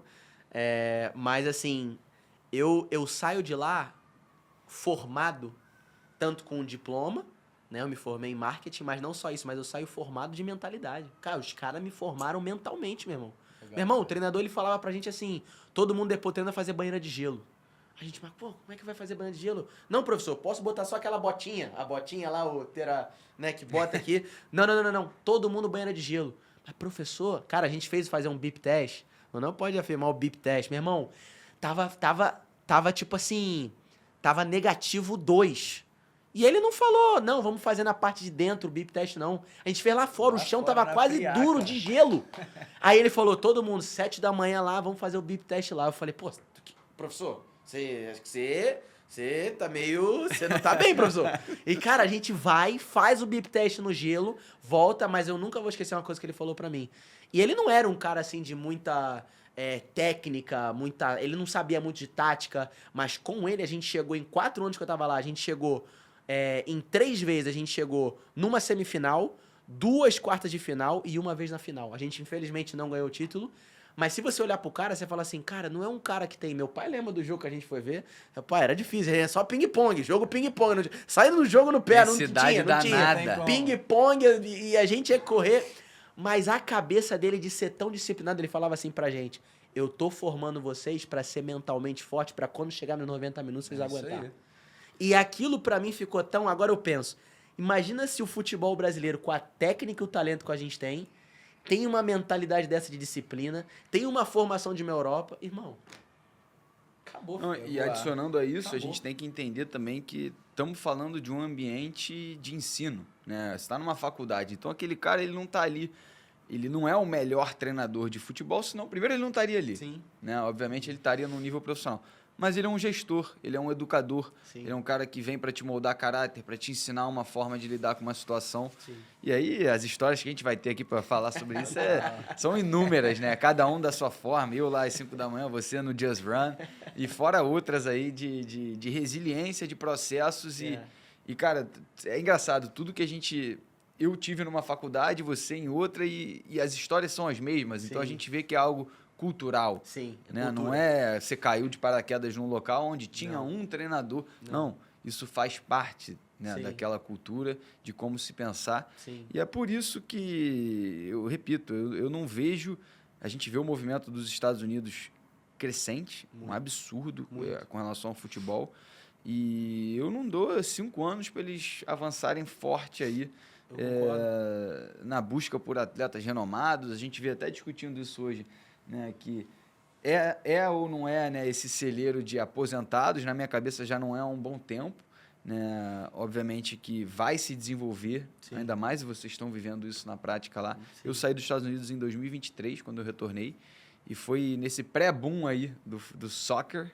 Sim. E, cara, não tem pra onde fugir, né? Os caras Sim. sabem fazer negócio, sabem Sim. fazer entretenimento, Sim. controlam as dinâmicas do jogo agora, que tem hydration break. Isso a gente já via na faculdade, que você pode entrar e sair um jogador, Uhum. o relógio para. Sim. Então, tudo parece que vai se adaptando para um melhor entretenimento, para um Sim. jogo mais intenso Sim. e, obviamente, para vender patrocínio e publicidade, Sim. que é quem paga a conta hoje da brincadeira toda. E é algo muito louco também, assim, falando pra fechar esse assunto que é muito legal, quando a gente acaba na parte de a gente tá se graduando, né? A gente chega no nosso 4º ano, é onde muitos atletas eles pensam, né? Poxa, eu me formei, mas como é que vai ser o próximo passo, né? Pro atleta, como a gente falou no início, que um atleta sempre é um atleta, muitos deles choravam depois do último jogo. Eu mesmo chorei lá na faculdade no meu último jogo lá. Mas algo que é muito lindo é que quando as pessoas, né, no meio do esporte ou no meio de uma empresa grande, vão buscar pessoas profissionais, eles priorizam o atleta. Porque na faculdade, nos Estados Unidos, eles moldam o atleta para ser diferente, para ter o cara que vai ter o grit, o cara que vai, sabe, se empenhar, se dedicar. E as empresas, eles querem, pô, o cara é atleta, vamos tirar a folha dele e botar aqui, vamos pegar o resto da papelada e vamos ver. Mas eles botam separado, Verdade. eles valorizam com carinho. Então eu fico pensando nisso, que aquilo pra mim, o que eu aprendi nos Estados Unidos, cara, hoje quando eu até às vezes brinco com meu pai, né, pai, ó o horário, meu pai, não, pode chegar 10 minutos atrasado, é Brasil. Falou assim, não, mas eu aprendi lá que se eu chegar atrasado é correr, just run, não tem run não, meu irmão, quero correr não. Então assim, é uma cabeça diferente, mas é aquilo que a gente, né, eu falo com meu pai, né, se a gente conseguir também trazer isso pro atleta, pro brasileiro, poder ajudar ele nesse quesito, cara, eu acho que ele vai se destacar não só no meio da carreira dele, mas vai pra vida, aprender né? algo que vai fortalecer ele pra vida dele. Entendeu? Total. E a gente falou aqui, né, muito sobre o carinho e a presença, o olhar pro lado da pessoa, mas acho que uma metodologia que funcionou bastante, de vez em quando funciona, é a rédea curta, é o puxão de orelha, né? E eu acho que quando a gente fala disso com o Gilmar na mesa, não dá pra gente não falar do Tele Santana, né? Muita gente falava bastante sobre ele ser um pouquinho exigente, né? Acho que você sabe melhor do que isso. E, cara, quando a gente confirmou seu episódio, eu e o Fredinho, a gente tava, assistindo o vídeo, vendo o lance. Cara, eu precisava, por mim, perguntar uma coisa. Como que era essa relação que você tinha com o Tele Santana ali? Como que ele era essa pessoa rédea curta, puxava a orelha, como você já compartilhou algumas coisas aqui no início do episódio, né? Ele era realmente essa pessoa que dava o puxão de orelha na galera para manter na linha todo mundo. Perfeito. Gabriel, assim, Tele, eu tive... Esses 10 anos você aprende muito com ele. Meu primeiro e segundo ano, eu me lembro que o meu primeiro jogo que eu fui convocado com ele foi contra a Ponte Preta. E domingo eu tive folga, fui para casa e tinha um jogo dos meus irmãos, que era um festival. E, cara, era um troféu assim gigante que eles estavam disputando e tal. E Gil, vamos lá assistir o jogo, vamos lá assistir o jogo. Minha mãe falou, não vai que você vai querer jogar, eu sei que você não jogou ontem, de repente você quer jogar. Não, mãe, vou lá só para ver. Poxa, deixa eu ir lá, mãe, deixa eu ir lá. Tá bom, fui. E quando eu chego no campo, cara, no primeiro tempo eles estavam jogando bem, até jogando legal, mas o time dos caras era um time assim ruim, e a bola não entrava de todas as maneiras, então eu tô lá. Aí me vem um cara com uma chuteira da Lecoq. A chuteira da Lecoq, na época, cara, assim, era a chuteira que tinha o galinho do Zico. Era a chuteira, cara, que hoje, vou dar uma moral pro meu parceiro de novo, era a chuteira da Adidas mais top da galáxia. Entendeu? É assim, era a chuteira. A chuteira do galinho, meu irmão, era assim... E um cara, parênteses, né? Naquela época, jogador, tipo, você já era um atleta, você não recebia muito fácil chuteira, material, como hoje os jogadores de base outra recebem, né? dinâmica. Isso veio depois que eu já tinha algum tempo de profissional, casca grossa, Depois do Mundial que você começou. Junior, juvenil, meu irmão, pega o teu quichute e dá teu jeito. Lava teu uniforme. Você não sabe nem o que é isso, sabe nem o que é um quichute. Aí, beleza, eu fui lá, o cara, cara, eu tenho que pôr essa chuteira no pé, bicho, deixa eu ver e tal. Tá, não, se tu jogar, pode estrear lá aí e tal. Aí eu fui lá, me dá uma roupa aí, me dá uma roupa aí. Gil, você vai jogar? Não, cara, vou jogar 5 minutos, tenho que pôr essa chuteira aqui pra sentir e tal, beleza. 5 minutos em jogo, cara, me lembro que o goleiro quebrou uma quebrada assim, tiro de meta, a bola na cabeça do cara, eu de costa assim pro cara, dominei a bola, mas de costa, cara. Sabe esses caras brucutu, duro, queixo duro, de falar que esses pedreiros mesmo, o cara veio no carrinho, bicho, mesmo me deu que o joelho fez isso, plá, plá. Ai. E o estalo, meu irmão, que eu não aguentava, eu saí gritando, me lembro hoje, meu irmão me agarrando no colo, me tirando, meu irmão xingando, eu vou matar você, cara, eu vou te matar, os caras querendo matar o cara e tal. Resumindo, eu saio de campo, pô, joelho desse tamanho, e aí, quem eu ligo? O Miller, que era o meu pai. Aí eu falei, tem que ligar pro Miller, minha mãe chorava, meus irmãos choravam, cara, que domingo foi aquele. Resumindo a história, ligo pro Miller, o Miller manda um dinheiro, fala, olha, eu vou te dar um dinheiro pro táxi, pega o táxi, vem aqui pro Morumbi, eu vou te encontrar lá, vou pedir pro médico ir lá te encontrar, vamos ver o que aconteceu e tal. E aí peguei o táxi, o Miller mandou o dinheiro, fui pro Morumbi, chego lá, o médico olha e falou, Gilmar, não tem nem o que falar, acho que você rompeu o seu ligamento. Bicho, mas eu chorava. Miller começou a chorar e falou, cara, amanhã ele vai ter que ir lá com os médicos do profissional, vai ter que ir para o CT, vai ter que enfrentar o tele, vai ter que ver o que aconteceu e tal, esperar isso desinchar uns 2, 3 dias aí para fazer uma ressonância, mas eu acho que você estourou todos os seus ligamentos. Cara, isso para mim foi uma das coisas assim mais difíceis que eu vivi nesse tempo de futebol. E fui para o São Paulo domingo à tarde, dormi lá, aí segunda de manhã a gente vai apresentar, eu vou de muleta para o campo, e o Tele falando.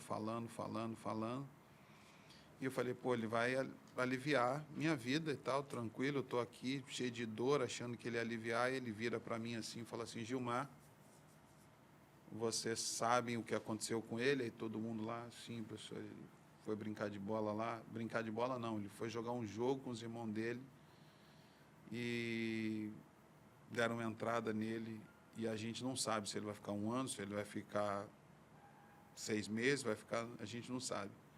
Mas uma coisa eu quero dizer, Gilmar, você não trabalha mais comigo. Cara, quando ele fala aquilo, assim, eu já estava chorando. E quando ele falou aquilo, você não trabalha mais comigo, eu achei que eu podia confiar em você. Mas você me decepcionou. Você não é quem eu imaginei. Você pode sair e comigo no São Paulo hoje você não trabalha mais.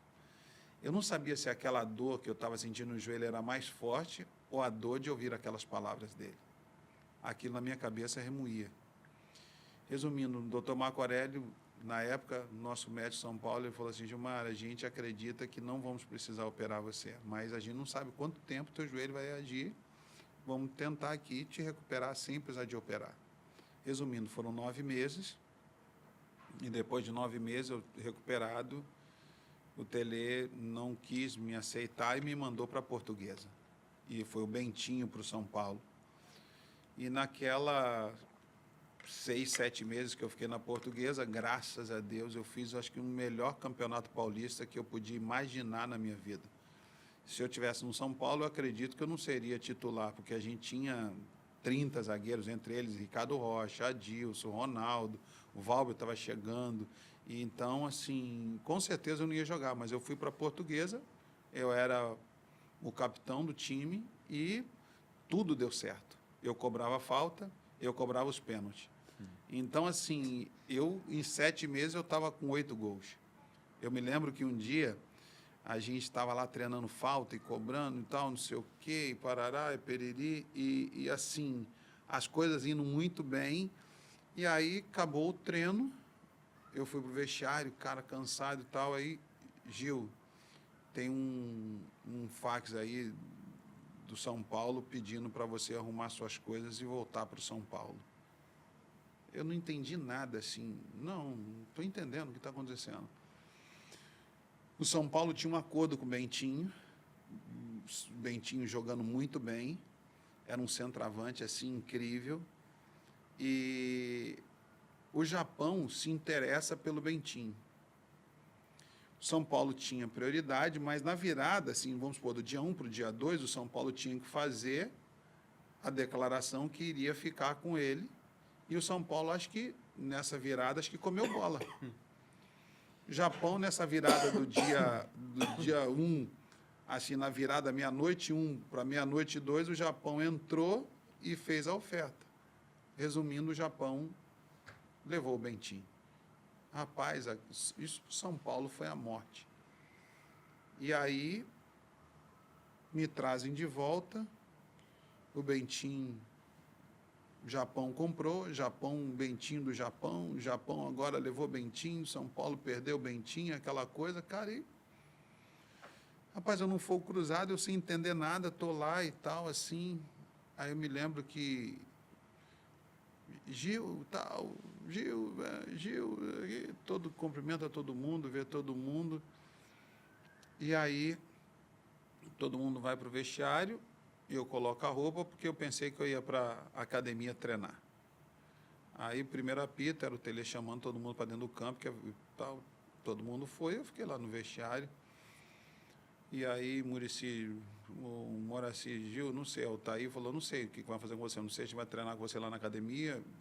Ele não falou nada até agora, mas qualquer coisa, deixa começar o treino aqui, eu venho aqui, te pego, nós vamos fazer um treino lá na academia e tal. Eu falei, tá bom. Eu estou lá no vestiário e tal, aí segundo apito, eu estou vendo lá ele falando com todo mundo e tal, parará.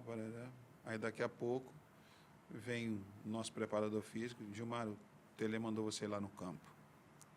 Aí eu entro no campo e tal, aí estou vendo os caras tudo lá de cabeça baixa, assim.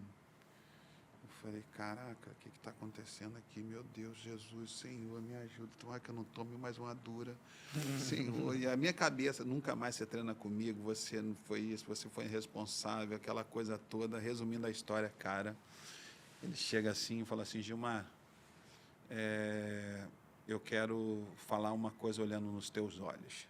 Aí, pai, você sabe o que você fez, você sabe, você não é mais criança, eu falei que você nunca mais trabalharia comigo, e essa palavra está de pé. Só que eu nunca dei uma oportunidade para um atleta, e alguma coisa está me dizendo que eu mereço te dar uma segunda oportunidade. Bem-vindo novamente à família São Paulo Futebol Clube. Você está reintegrado no time, agora nunca mais me decepcione. Bicho, esses jogadores levantavam assim e vieram, pulavam nas minhas costas e, cara, me jogaram no alto. Alívio, hein? Aí, Bicho, graças eu vou te falar a uma Deus, coisa assim. não foi corredor polonês. Cara, assim, eu não sei te explicar como foi sentir uma emoção dessa. Mas você vê que esse era o Tele Santana. Esse era a pessoa que foi o meu maior professor. Então, assim, para mim, falar dele, eu tenho, assim, as mais gratidão, assim, do que um professor, do que um treinador, do que um pai, do que um psicólogo, do que um amigo pode fazer para mudar a vida de um atleta. Esse retorno foi em 93? Foi, Ou não, 92? foi antes. Antes. Foi antes, eu cheguei lá em 87, 88, 89, 90. Eu acho que foi quando, assim, deve ter sido 91, porque eu não me lembro quando foi que o Bentinho foi embora. Eu não me lembro agora, só sei que foi um tempo, assim, muito inexperto, porque depois já veio Libertadores, veio Brasileiro, e eu já estava tudo. O resto foi história, né? Aí foi porra, aí foi muito Tem bom. uma outra pergunta que ficou marcante pra gente vendo os vídeos lá, né? Cara, a gente... você, um zagueiro muito técnico, né? E já compartilhou aqui também, passou isso aí pro Nicolas a princípio, que a gente escutou aqui. Mas aquele gol lá na final, cara, como é que se deu aquele gol? Final de Libertadores, você fazendo uma infiltração pela corredor esquerdo, ali meio espaço esquerdo. Como é que se deu aquele momento e você estava numa função diferente ou não? Resolveu, tem essa qualidade, vou pisar na área e vou guardar o meu. A pergunta é, o que você estava fazendo na área sendo zagueiro numa final de Libertadores, Gilmar? Conta pra gente. Esse jogo foi doido, Gabriel Fred, assim, foi muito louco. Assim, primeiro eu dei uma varada, cara, que eu acho que eu matei aquele estádio inteiro. Se vocês verem o Santos jogo Zete. depois, caraca, meu irmão, não sei o que me deu, bicho. Sabe, você tava tão assim, tal, que eu tomei a bola e recuei pro Zete assim, falei, o Pica-Pau tá lá dentro do gol. Pô, o Pica-Pau tava do meu lado. Falei, porra, o que tu tá fazendo aqui, pô? Eu vejo o Pica-Pau voltando assim pra trás e tal. E... Zé! Caraca, meu irmão, minha cara, olhando pro Zé, ele não vai chegar. E eu, na minha cabeça, tá lento pra caraca, hein, Pica-Pau? Corre mais rápido, pô. E ele voltando assim, tira e tal. Cara, que doideira aquilo. Eu me lembro que os caras vinham e me davam soco. Acorda!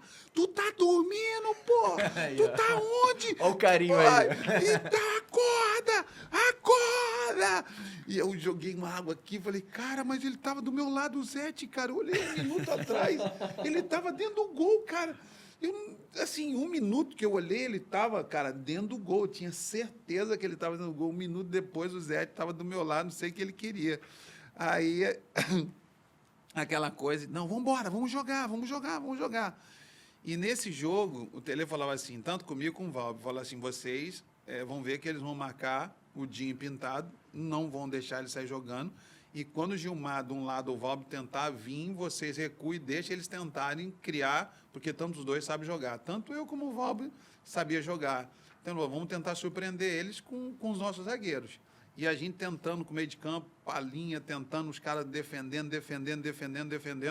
E eu fui a primeira vez, do mesmo jeito, os caras roubaram, aí voltamos de novo e tal, eu voltei, toca de novo, toca. Valber foi pelo lado, os caras fecharam, ele voltou de novo, e aí foi quando eu fui pela segunda vez. Mas, assim, a gente tinha essa liberdade, porque a gente sabia que eles fechavam daquele jeito, e foi um momento, assim, louco. Foi, cara, quando eu fiz aquele gol, e Raí falava assim, tu tentou dar bola pra mim, fala a verdade. Ah, Raí, porra, sai fora, quem dá bola pra você, o quê? A única vez que eu vi o goleiro já caindo, não, tu não viu nada, não. Para de mentira, Gil, tu não viu nada, não. Pô, Gil, tu não fazia um gol daquele nunca na tua vida. Tu tentou dar bola pra mim, fala a verdade. E aí ficava, né, palhaçado, vestiário. Eu falei, na realidade, nem sei o que eu quis fazer, irmão. Eu só sei que... Sai de mim, mano. Eu sei que Foi o pro cara, quando barbante. eu vi, cara, que eu dei um corte no cara e tal, pô, eu só queria chutar, meu irmão. Queria, sei lá, vai no gol, você vai bater em Raí, eu não sei. Mas graças a Deus deu certo e até hoje está entre os gols mais bonitos, tem os 100, né? Gols mais bonitos do São Paulo, está lá o meu, acho que, sei lá, nos 40 tal, deve estar lá. Uma Foi história top. pra contar, né? Foi top, foi top, foi top. Essa Libertadores foi a minha estreia, né? O Tele me colocou contra o Flamengo. Assim, Gilmar, você vai estrear, Ricardo Rocha machucou, Adilson está machucado, Ronaldão está machucado e você vai jogar. Aí eu, tá bom, vai jogar domingo contra o Flamengo. Quantos anos você tinha, irmão? Ah, eu acho que eu estava com 21. Muito novo. E aí, vamos embora. Mas a gente treinava, né, com os profissionais sempre, né? Então, Sim. assim, a gente já tinha essa coisa de descer, subir. E aí ele colocava a gente. Hoje em dia é difícil, né, no futebol brasileiro, você ver, assim, um zagueiro novo ganhando esse voto de confiança num grande time, numa grandíssima competição. E que bom que deu tudo certo, né, cara? A gente falava disso, né? Quando você falava que Tele Santana botava o bonezinho, né? E ficava lá vendo os treinos. Não, eu até comentei com o Leonardo. Cara, ele era muito migué, assim. A gente não sabia que ele estava assistindo o treino. Muitas vezes ele colocava, ficava no carrinho que você tinha de cortar grama, então ele ficava sentado do lado, então ele ficava dando volta, mas ele estava olhando os treinos, ele estava vendo tudo. Só fingindo Só que... fingindo, tal. Ia lá cuidar do campo, a gente via o cara pensando que estava cuidando do campo lá, a gente não sabia que era o Tele. Mas era ele que estava lá cuidando do campo e vendo os moleques treinar. E entre isso ele via a gente, ó, manda subir Gilmar, manda subir Vitor, manda subir, sei lá, Rogério, manda subir Doriva, manda subir Juninho Paulista, vai lá, quem está lá do outro lado? Ah, André, manda subir o André também, quem que está mais? Então, a gente tinha um expressinho assim que era ele. O Muricy cuidava ali, mas era ele. Ele conhecia todo mundo, cara. Ele sabia todo mundo, como é que jogava KT, como é que joga quem está no meio. Todo mundo ele sabia. Então, assim, não era surpresa para ele colocar o Gilmar para jogar. Quanta Só história joga, especial, só seja né? simples, faz o seu simples, não inventa. É difícil eu te defender se você quiser inventar, mas eu vou te defender se você errar. Eu vou te defender. Não inventa. Faça o feijão com arroz. Mas era um time que era uma família. Ali era, vou te falar, bicho. Eu nunca peguei assim um time. Na Portuguesa foi muito parecido, porque a Portuguesa eu acho que a dificuldade fortaleceu o coletivo. não tinha craques. E o Candinho, na época, era um treinador incrível. Portela, que era um preparador físico, assim, que eu nunca esqueço, o bigodão dele. Então, Candinho, assim, era aquele cara, Gilmar, tá começando, engordou 1 quilo, né? Põe o Gilmar para treinar. Então, eu ia lá treinar, porque eu gostava do hambúrguer que tinha lá, uma galinhada que tinha do lado ali do Canindé, rapaz, que a gente saía dali. Mas era assim, era uma família. Foi meu primeiro zagueiro que eu tive, assim, a oportunidade de treinar, foi Jorginho, irmão do Júnior Baiano. Essa resenha também é boa. Eu me lembro que treinar com o Jorginho foi muito bom. Um dia ele falou, Gil, tu vai treinar com meu irmão. Eu falei, não, teu irmão me deu uma cotovelada, cara. Teu irmão quase me matou. Aquele teu irmão é um bandido, tem que matar ele. Júnior Baiano, vou matar ele. Não vai não, que é meu irmão. Para. E eles é muito colado. Jorginho e Júnior Baiano era muito colado. E quando eu volto para São Paulo, a gente num jogo contra o Flamengo e Libertadores, o Júnior Baiano me dá uma cotovelada. E ele é mentiroso pra caraca, Miguel pra caraca. Ele falou assim, o Gil falou que eu ganhava naquele jogo e não ia ganhar no ano, entendeu? E eu falei, como é que eu vou enfrentar um negão daquele? Tu vai falar uma besteira dessa pra Júnior Baiano. Tem que ser louco, cara, tu tem que ser pirado. E aí ele me deu aquela cotovelada e tal, aí eu meio que não sabia nem onde que eu estava e tal, mas aí voltei e, para minha alegria, tinha uma câmera da Globo que estava vendo.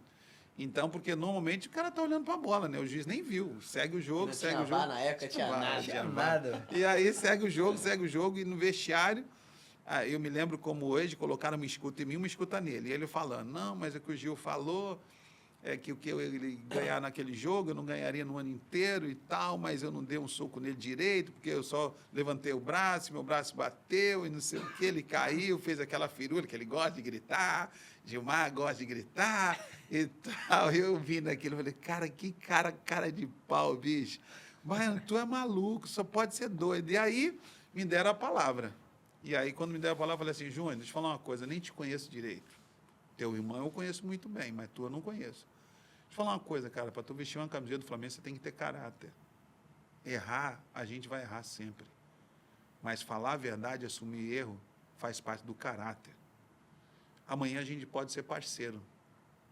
E, cara, eu não vou ter nenhum problema em dizer para você que quero ser teu amigo, como fui do teu irmão. Mas a gente, cara, não pode mentir. E eu acho que você sabe que eu nunca falei isso para você. E aí, mas eu te perdoo, irmão, porque amanhã a gente pode um dia ser parceiro. 7 meses depois ele estava comigo no São Paulo. Então foi uma coisa assim que ele chega no São Paulo, ninguém queria ele. Tele falou para todo mundo, ó, Júnior Baiano, ninguém quer você aqui. Ninguém quer você aqui. Mas eu acredito em você. Eu acho que eu posso te recuperar e eu acredito que você ainda pode ir para uma seleção brasileira. Esses caras, se você for realmente um atleta, você vai ter uma família aqui que você nunca teve. Essa família São Paulo Futebol Clube pode te ajudar. Aí ele vai, me levanta e vai em mim. E aí me abraça. Aí o time abraçou ele. Aí a galera foi para cima. E aí eu falei, pô, agora eu tenho um irmão. Pô, agora quem mexer comigo, mexe. O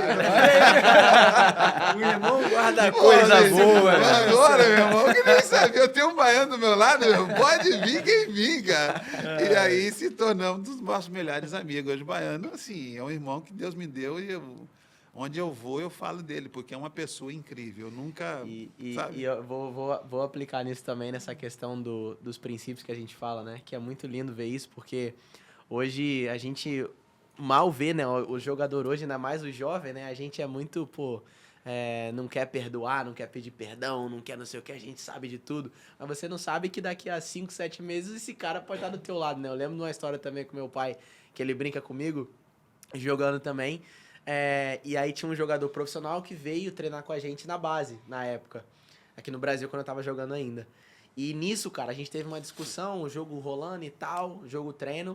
E aí esse cara, eu tava muito mal nesse dia. Eu não tava focado, não tava bem, não sei se tinha dormido mal, não sei o que foi. Não tava bem. Quebrando pra caralho. Não tava bem, não tava bem. Fala a verdade, Nicolas. Fala a Não verdade, tava bem. Nicolas. Não tava bem. Pô, tu Ramon Paz daqui ali, bicho. Aí escuta. Aí esse cara, ele vem, tem moral, né? Profissional e tudo. Aí ele me deu-lhe uma cornetada no meio, mas tipo assim, ele, chegou firme. Pô, nego, tá dormindo, não tá vendo a bola, não sei o que, pai. A gente discutiu e tal. Ele, tu mora aqui na Barra, não sei o que, eu vi um lado, não sei da onde, tu não tá conseguindo acertar um passe. Aí falou no meu ouvido, e no meio do jogo. Aí Aí eu falei, não, mano, eu vou responder ele. Daqui a pouco eu vou e solto uma também. Eu falei assim, meu irmão, pô, eu nem lembro o que eu falei, mas eu falei e tal, pau. A gente teve ali uma discussão e tal, aí beleza, acabou o jogo. Fui pra casa, aí cheguei e tal, tava... E achando que tava certo. Aí cheguei no carro e tal, aí meu pai, depois em casa, e aí, bonitão, o que foi? Te conheço, tu não é assim? O que foi? Aí eu falei, pô, pai, aconteceu isso e isso. Mas, pô, o cara também merecia. E contando cheio de razão. Contando com o nariz mais empinado que do pavão. Eu falei, eu não tô acreditando. Ouvindo isso não, né? A escola dele foi essa toda que você ouviu, né? Então, era sempre assim comigo. Aí eu falei assim, não, pai, mas, pô, você não sabe. Ele falou assim, me desrespeitou. Aí ele só olhou pra mim e falou assim, filho, olha só, deixa eu contar um negócio pra você aqui. Amanhã você vai voltar nesse clube. Você vai olhar, a primeira coisa que você vai fazer, você vai olhar pra esse jogador, você vai pedir perdão pra ele. Eu falei, que isso, pai? Quem que faz isso, pai? Tem que pedir perdão, tá doido? Eu vou chegar e vou jogar, fazer uma... Você vai, a primeira coisa, você não vai pegar o teu uniforme sem antes pedir perdão pra ele. Porque amanhã ele pode ser seu pai ali dentro desse time. Aí eu, caraca, eu olhando, eu falei, Deus, não é possível, Senhor. Eu sei que o Senhor colocou um pai benção na minha vida, mas, pô, essa também não precisava, pelo amor de Deus. E aí eu lembro que eu cheguei no dia seguinte, e eu lembrava, né, e sempre tem um versículo que eu acho muito lindo, honra teu pai e tua mãe, porque é um primeiro mandamento com promessa que fala que eu vou abençoar você, a Bíblia fala, né, vou te dar dias longos, vou te abençoar. Eu falei, ai Deus, tá bom, vou obedecer a tua palavra, vou honrar meu pai, e aí eu vou e decido, e aí eu chego nele, né? Ele tava lá se arrumando e tal. Pô, cara, queria falar com você. Lembra do treino de ontem e tal? Eu falei, pô, lembro, Nico, mas o que foi? Ele, pô, cara, queria te pedir perdão. Ontem eu tava com a cabeça muito quente no meio do jogo, também não tava bem, e eu só queria te pedir perdão. Cara, ele olhou pra mim, ele falou assim, pedir perdão, Nico? Tá doido, cara, de jogo, fica tranquilo e tal. Eu falei, não, cara, mas eu só queria vir falar contigo. Ele, tá maluco, fica, esquenta com isso não. Ele veio, me abraçou e tal. E ele, pô, era 5 anos mais velho que eu. Ele só tava descendo pra complementar, porque ele tava voltando de lesão. Aí ele botou ele pra jogar com a gente ali, porque era um amistoso. Aí botou tranquilo. Aí nisso, cara, passa nesse treino já, passa num outro treino, passa no terceiro treino. A gente começa a se comunicar de um jeito que ele começa a virar um irmão mais velho pra mim. E a cada jogada que eu fazia, ele incentivava. Nico, vai dentro mesmo. Nico, pedala mesmo. Nico. E a gente nunca teve essa coisa. Eu comecei a olhar e falei, caraca, bicho, funciona mesmo. A parada funciona. Olha o ensinamento do papai. E aí eu falei assim... E aí, cara, hoje, pra tu ter noção, hoje ele tá jogando profissional, ele tá na Arábia hoje, mas a gente se tornou um dos melhores amigos. Hoje eu tenho o contato dele, a gente se fala direto. Hoje, legal, assim, ele me pede conselho, eu dou conselho pra ele, às vezes eu peço pra ele alguma ajuda, ele também me dá, e a gente virou, assim, melhores amigos. Hoje meu pai também mentoreia ele, ajuda ele, liga pra ele, dá a palavra pra ele, encoraja ele. Então, assim, por causa de um perdão que minha carne não queria fazer, mas ele virou um pai pra mim ali dentro e ele me dava muita moral. Então, assim, é algo que eu falo também para as pessoas que estão assistindo a gente, porque muitas das vezes a gente, no meio do futebol, a gente acha que só tem que ser o cara, mas muitas vezes você aplicar um princípio de humildade pode gerar um fruto na sua carreira que você talvez não imagine lá na frente. Foi o que ele viveu, foi o que ele me passou. Então, assim, eu posso contar dessa história também, porque eu falo que é verdade, vale a pena. Mas negão é bom, negão é bom. Gentileza gera gentileza, né? Acabou. E, infelizmente, né, Gabriel, estamos chegando ao fim dessa resenha aqui que poderíamos ficar mais umas 5 horas aqui nesse campo jogando. Daria um livro, né? Voz da consciência. Não, o livro já tá ali, eu já tô na expectativa para ler esse livro logo, porque o que teve de ensinamento aqui hoje sobre vida, liderança, princípios, eu acho que de muito valor. Agradecer a troca de vocês. Antes da gente ir para as considerações finais, na verdade, a gente tem uma perguntinha aí, uma para cada um, aquele 1 minutinho, e ela é bem direta, né, Gabriel? Nicolas, eu vou começar com você. A gente começou o tempo inteiro com o Gil, agora a gente vai finalizar com você. Ai, Deus, virou o jogo. Então, olhando, pensa bem, olhando para todo o contexto 360 do futebol, qual foi o momento mais marcante da sua vida hoje dentro do jogo? Caraca, porra, já acho que coloca pra fechar, mim, só pra fechar. Caraca, cara, eu acho que entender a minha identidade. Eu acho que nesse meio tempo do futebol todo, Eu me pegava por muitas coisas, né? Pô, eu sou filho do meu pai, da minha mãe, eu sou para ser, sei lá, na área da música, sou para ser na área do futebol. Quando eu comecei a jogar futebol, me falavam muito, poxa, você tem que jogar dessa forma, você é isso, você é aquilo. E quando eu perdia, me comparavam, poxa, você não tá jogando igual seu pai. Então eu cresci ouvindo muito isso. Mas quando eu entendi a minha identidade, não, além de tudo, além de ser um jogador, ou além de ser, eu sou filho de Deus, e eu tenho um chamado, Deus tem planos para minha vida que meu pai, minha mãe nem sabe, mas Deus sabe a meu respeito. Aquilo para mim me trouxe paz. Eu comecei a entrar em campo mais leve. Comecei a entrar em campo com a mentalidade de, cara, eu vou jogar, vou me divertir, porque eu sei que a minha identidade está em Deus. Independente se eu errar aqui ou acertar aqui, eu sou filho de Deus. Isso não muda quem eu sou. Então, eu acho que isso para mim foi algo que mudou quando eu pude aplicar esse princípio na minha vida, essa identidade. Eu acho que o valor da identidade, eu acho que de todos ali para mim foi o mais forte, que aplicou em todas as áreas também do 360 na minha vida. Que legal, que legal. Gil, agora passando a bola aí para a voz da experiência, olhando para o 360 aí que toca a sua vida e a sua relação com o jogo, com o futebol e, obviamente, que extrapola isso. Qual é o momento mais marcante aí dentro do futebol? Cara, se eu pudesse, assim, eu acho que eu gostaria de, com a cabeça que tenho hoje, eu ajudei muitos atletas, mas eu acho que eu ajudaria muito mais. Porque muitas vezes você tem medo de falar, medo de aconselhar, medo de ser aquele cara repetitivo. E muitas vezes você está vendo o erro, você está vendo o caminho perigoso que ele está indo, e muitas vezes você fala, cara, eu já falei uma, já falei duas, e se ele cair ali no abismo é por culpa dele, por escolha dele, por decisão dele. Mas hoje eu faria diferente. Hoje eu me colocaria como uma ponte de novo para ele não cair naquele buraco. E eu acho que o mundo do futebol, ganhar, perder, é muito legal, te aprende, te faz crescer, mas as amizades, elas estão muito além de um resultado. As amizades, elas duram para sempre. Hoje eu ligo para um Cafu e a gente fala, eu me lembro que a gente encontrou agora em Orlando, e, cara, ele estava comendo, quando ele me viu entrando no restaurante, ele deixou a comida e a gente ficou abraçado mais de 5 minutos chorando. Então, isso para mim foi o que o futebol me deu. Então, assim, hoje eu acredito que eu insistiria mais para ver com que eles pudessem ter uma vida diferente. E hoje eu me arrependo de muitas vezes que eu me esquivei, me escondi, porque eu sei que eu poderia ter sido esse irmão mais velho. E dentro do futebol é muito rápido. Hoje você está aqui, amanhã você está em outro lugar, amanhã você está em outro lugar, outro clube, outra camisa. Mas você continua sendo amigo, independente se a gente amanhã vai ser adversário. E uma palavra tua pode mudar uma vida. Um exemplo teu pode mudar uma vida. Um testemunho teu pode mudar uma vida. Um conselho teu pode mudar uma vida. Então, eu nunca vou esquecer isso. Foi uma oração de um amigo que mudou a minha história. E hoje eu me arrependo. Por isso que eu digo para Nicolas, aonde que a gente estiver, que a gente possa ser essa carta de Deus. Que as pessoas possam olhar para nós e ver realmente que nós temos algo diferente. Não pelaquilo que nós conquistamos com um título ou qualquer coisa, mas foi porque Deus mudou a nossa história.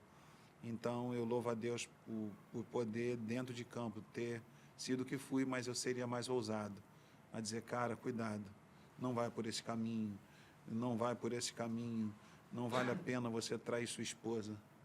Sabe, quantas vezes eu via os caras, a gente ser campeão do mundo, e todo mundo, tal, vamos fazer, vou sair, vou para aquele lugar, e no dia seguinte eu vi o cara treinando, e eu fui lá, cara, o que aconteceu? Você está assim, chorando, cara, onde eu fui, trair minha esposa, eu não sei como voltar para casa e pedir perdão para ela. Eu não sei como que é olhar para o meu filho e dizer para ele que o papai errou. Então, isso para mim, muitas das vezes eu me esquivei, eu me escondi. E hoje eu não faria de novo. Eu seria assim, esse irmão mais velho iria quantas vezes ter que falar, não vai por aí, porque esse caminho pode te levar a cair nesse buraco. Eu seria essa ponte hoje. Muda a vida, né? Muda a vida. É isso, pessoal. Muito bom, né? Encerramos o episódio. Acho que muitas histórias, cara, de todas as formas possíveis, assim, fui tocado aqui. Acho que espero que a galera aí de casa possa ter absorvido tudo da melhor forma possível, o que o Nicolas compartilhou, o que o Gilmar compartilhou aqui da vida deles. Para mim, foi um grande aprendizado essa troca com vocês. Cara, agradecer de verdade a presença dos dois aqui, foi muito divertido, como a gente estava falando, e fomos avisados pela nossa voz da consciência. Pô, se deixasse a gente ia ficar aqui conversando, resenhando. Mas a história, a hora do estúdio acaba, né, Fredinho? Infelizmente a gente tem que interromper, mas sem dúvidas que a gente vai levar tudo que a gente aprendeu e escutou aqui, né? Não só para... Tem muito ensinamento que vocês passaram, assim, nessa breve resenha, que já repensei mil coisas, que sentado aqui você acha que a gente está só pensando em pergunta, mas a gente está refletindo ao mesmo tempo, né? Trazendo já para a minha realidade, como é que eu posso aplicar isso, então... agradecer de fato aí a presença de vocês na mesa. Vieram de longe, né, Gabriel? Tem um grau de importância aí. Tá ficando chique, Fredinho. Tô falando pra você, cara. Mas, gente, Gil, Nicolas, agradecer mais uma vez a presença, a troca.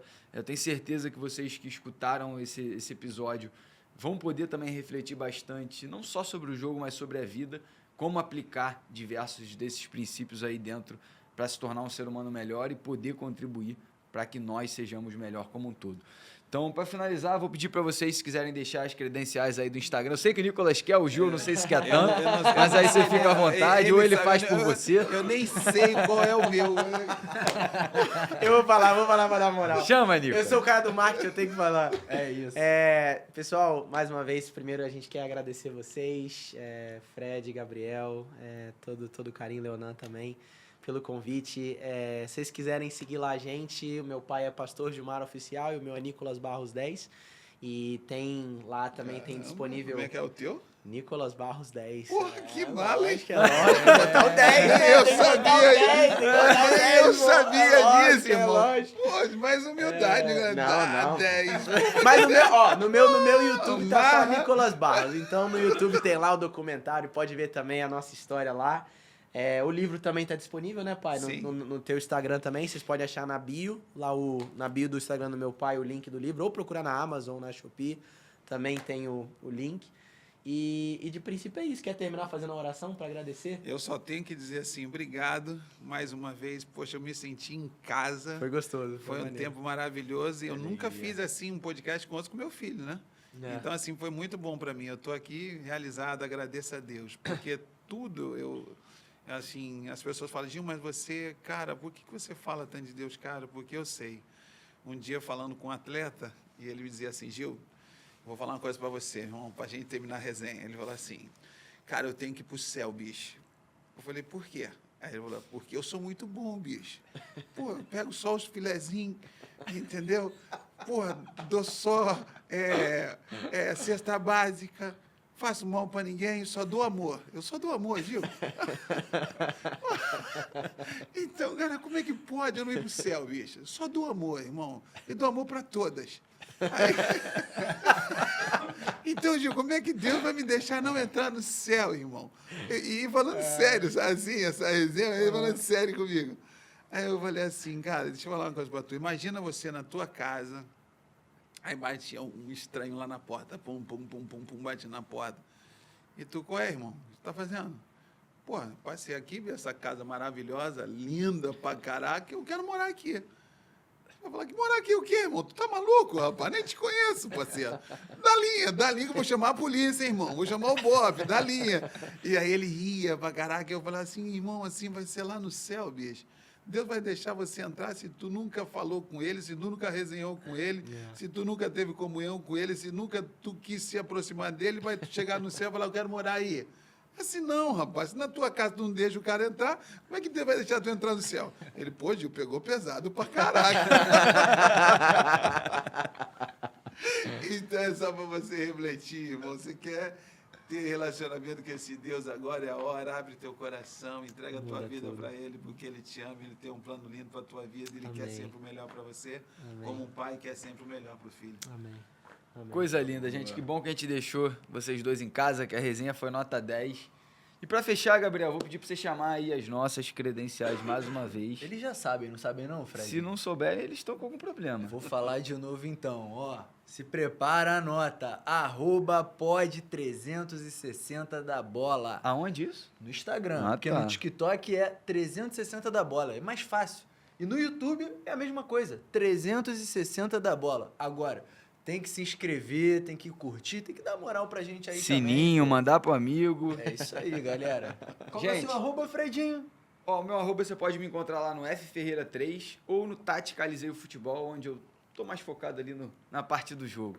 E o seu, Gabriel, solta aí pra gente. O meu eu não vou soltar, não. Vocês vão me achar aí, vocês me acham. Agora, o arroba do curso de futebol, a gente não pode deixar de falar aqui, a melhor plataforma de cursos para você que tá querendo aí mergulhar no mundo do futebol. Galera, quer falar? Não, salva de palmas pros nossos Pô. convidados especiais aqui. Ô, Fredinho. Coisa A gente boa, fechar galera. com chave de ouro. E a gente espera que vocês tenham curtido bastante, se desenvolvido com a gente. E aguardamos vocês para mais um episódio do podcast 360 na Bola. Tamo Valeu, junto! Abraço.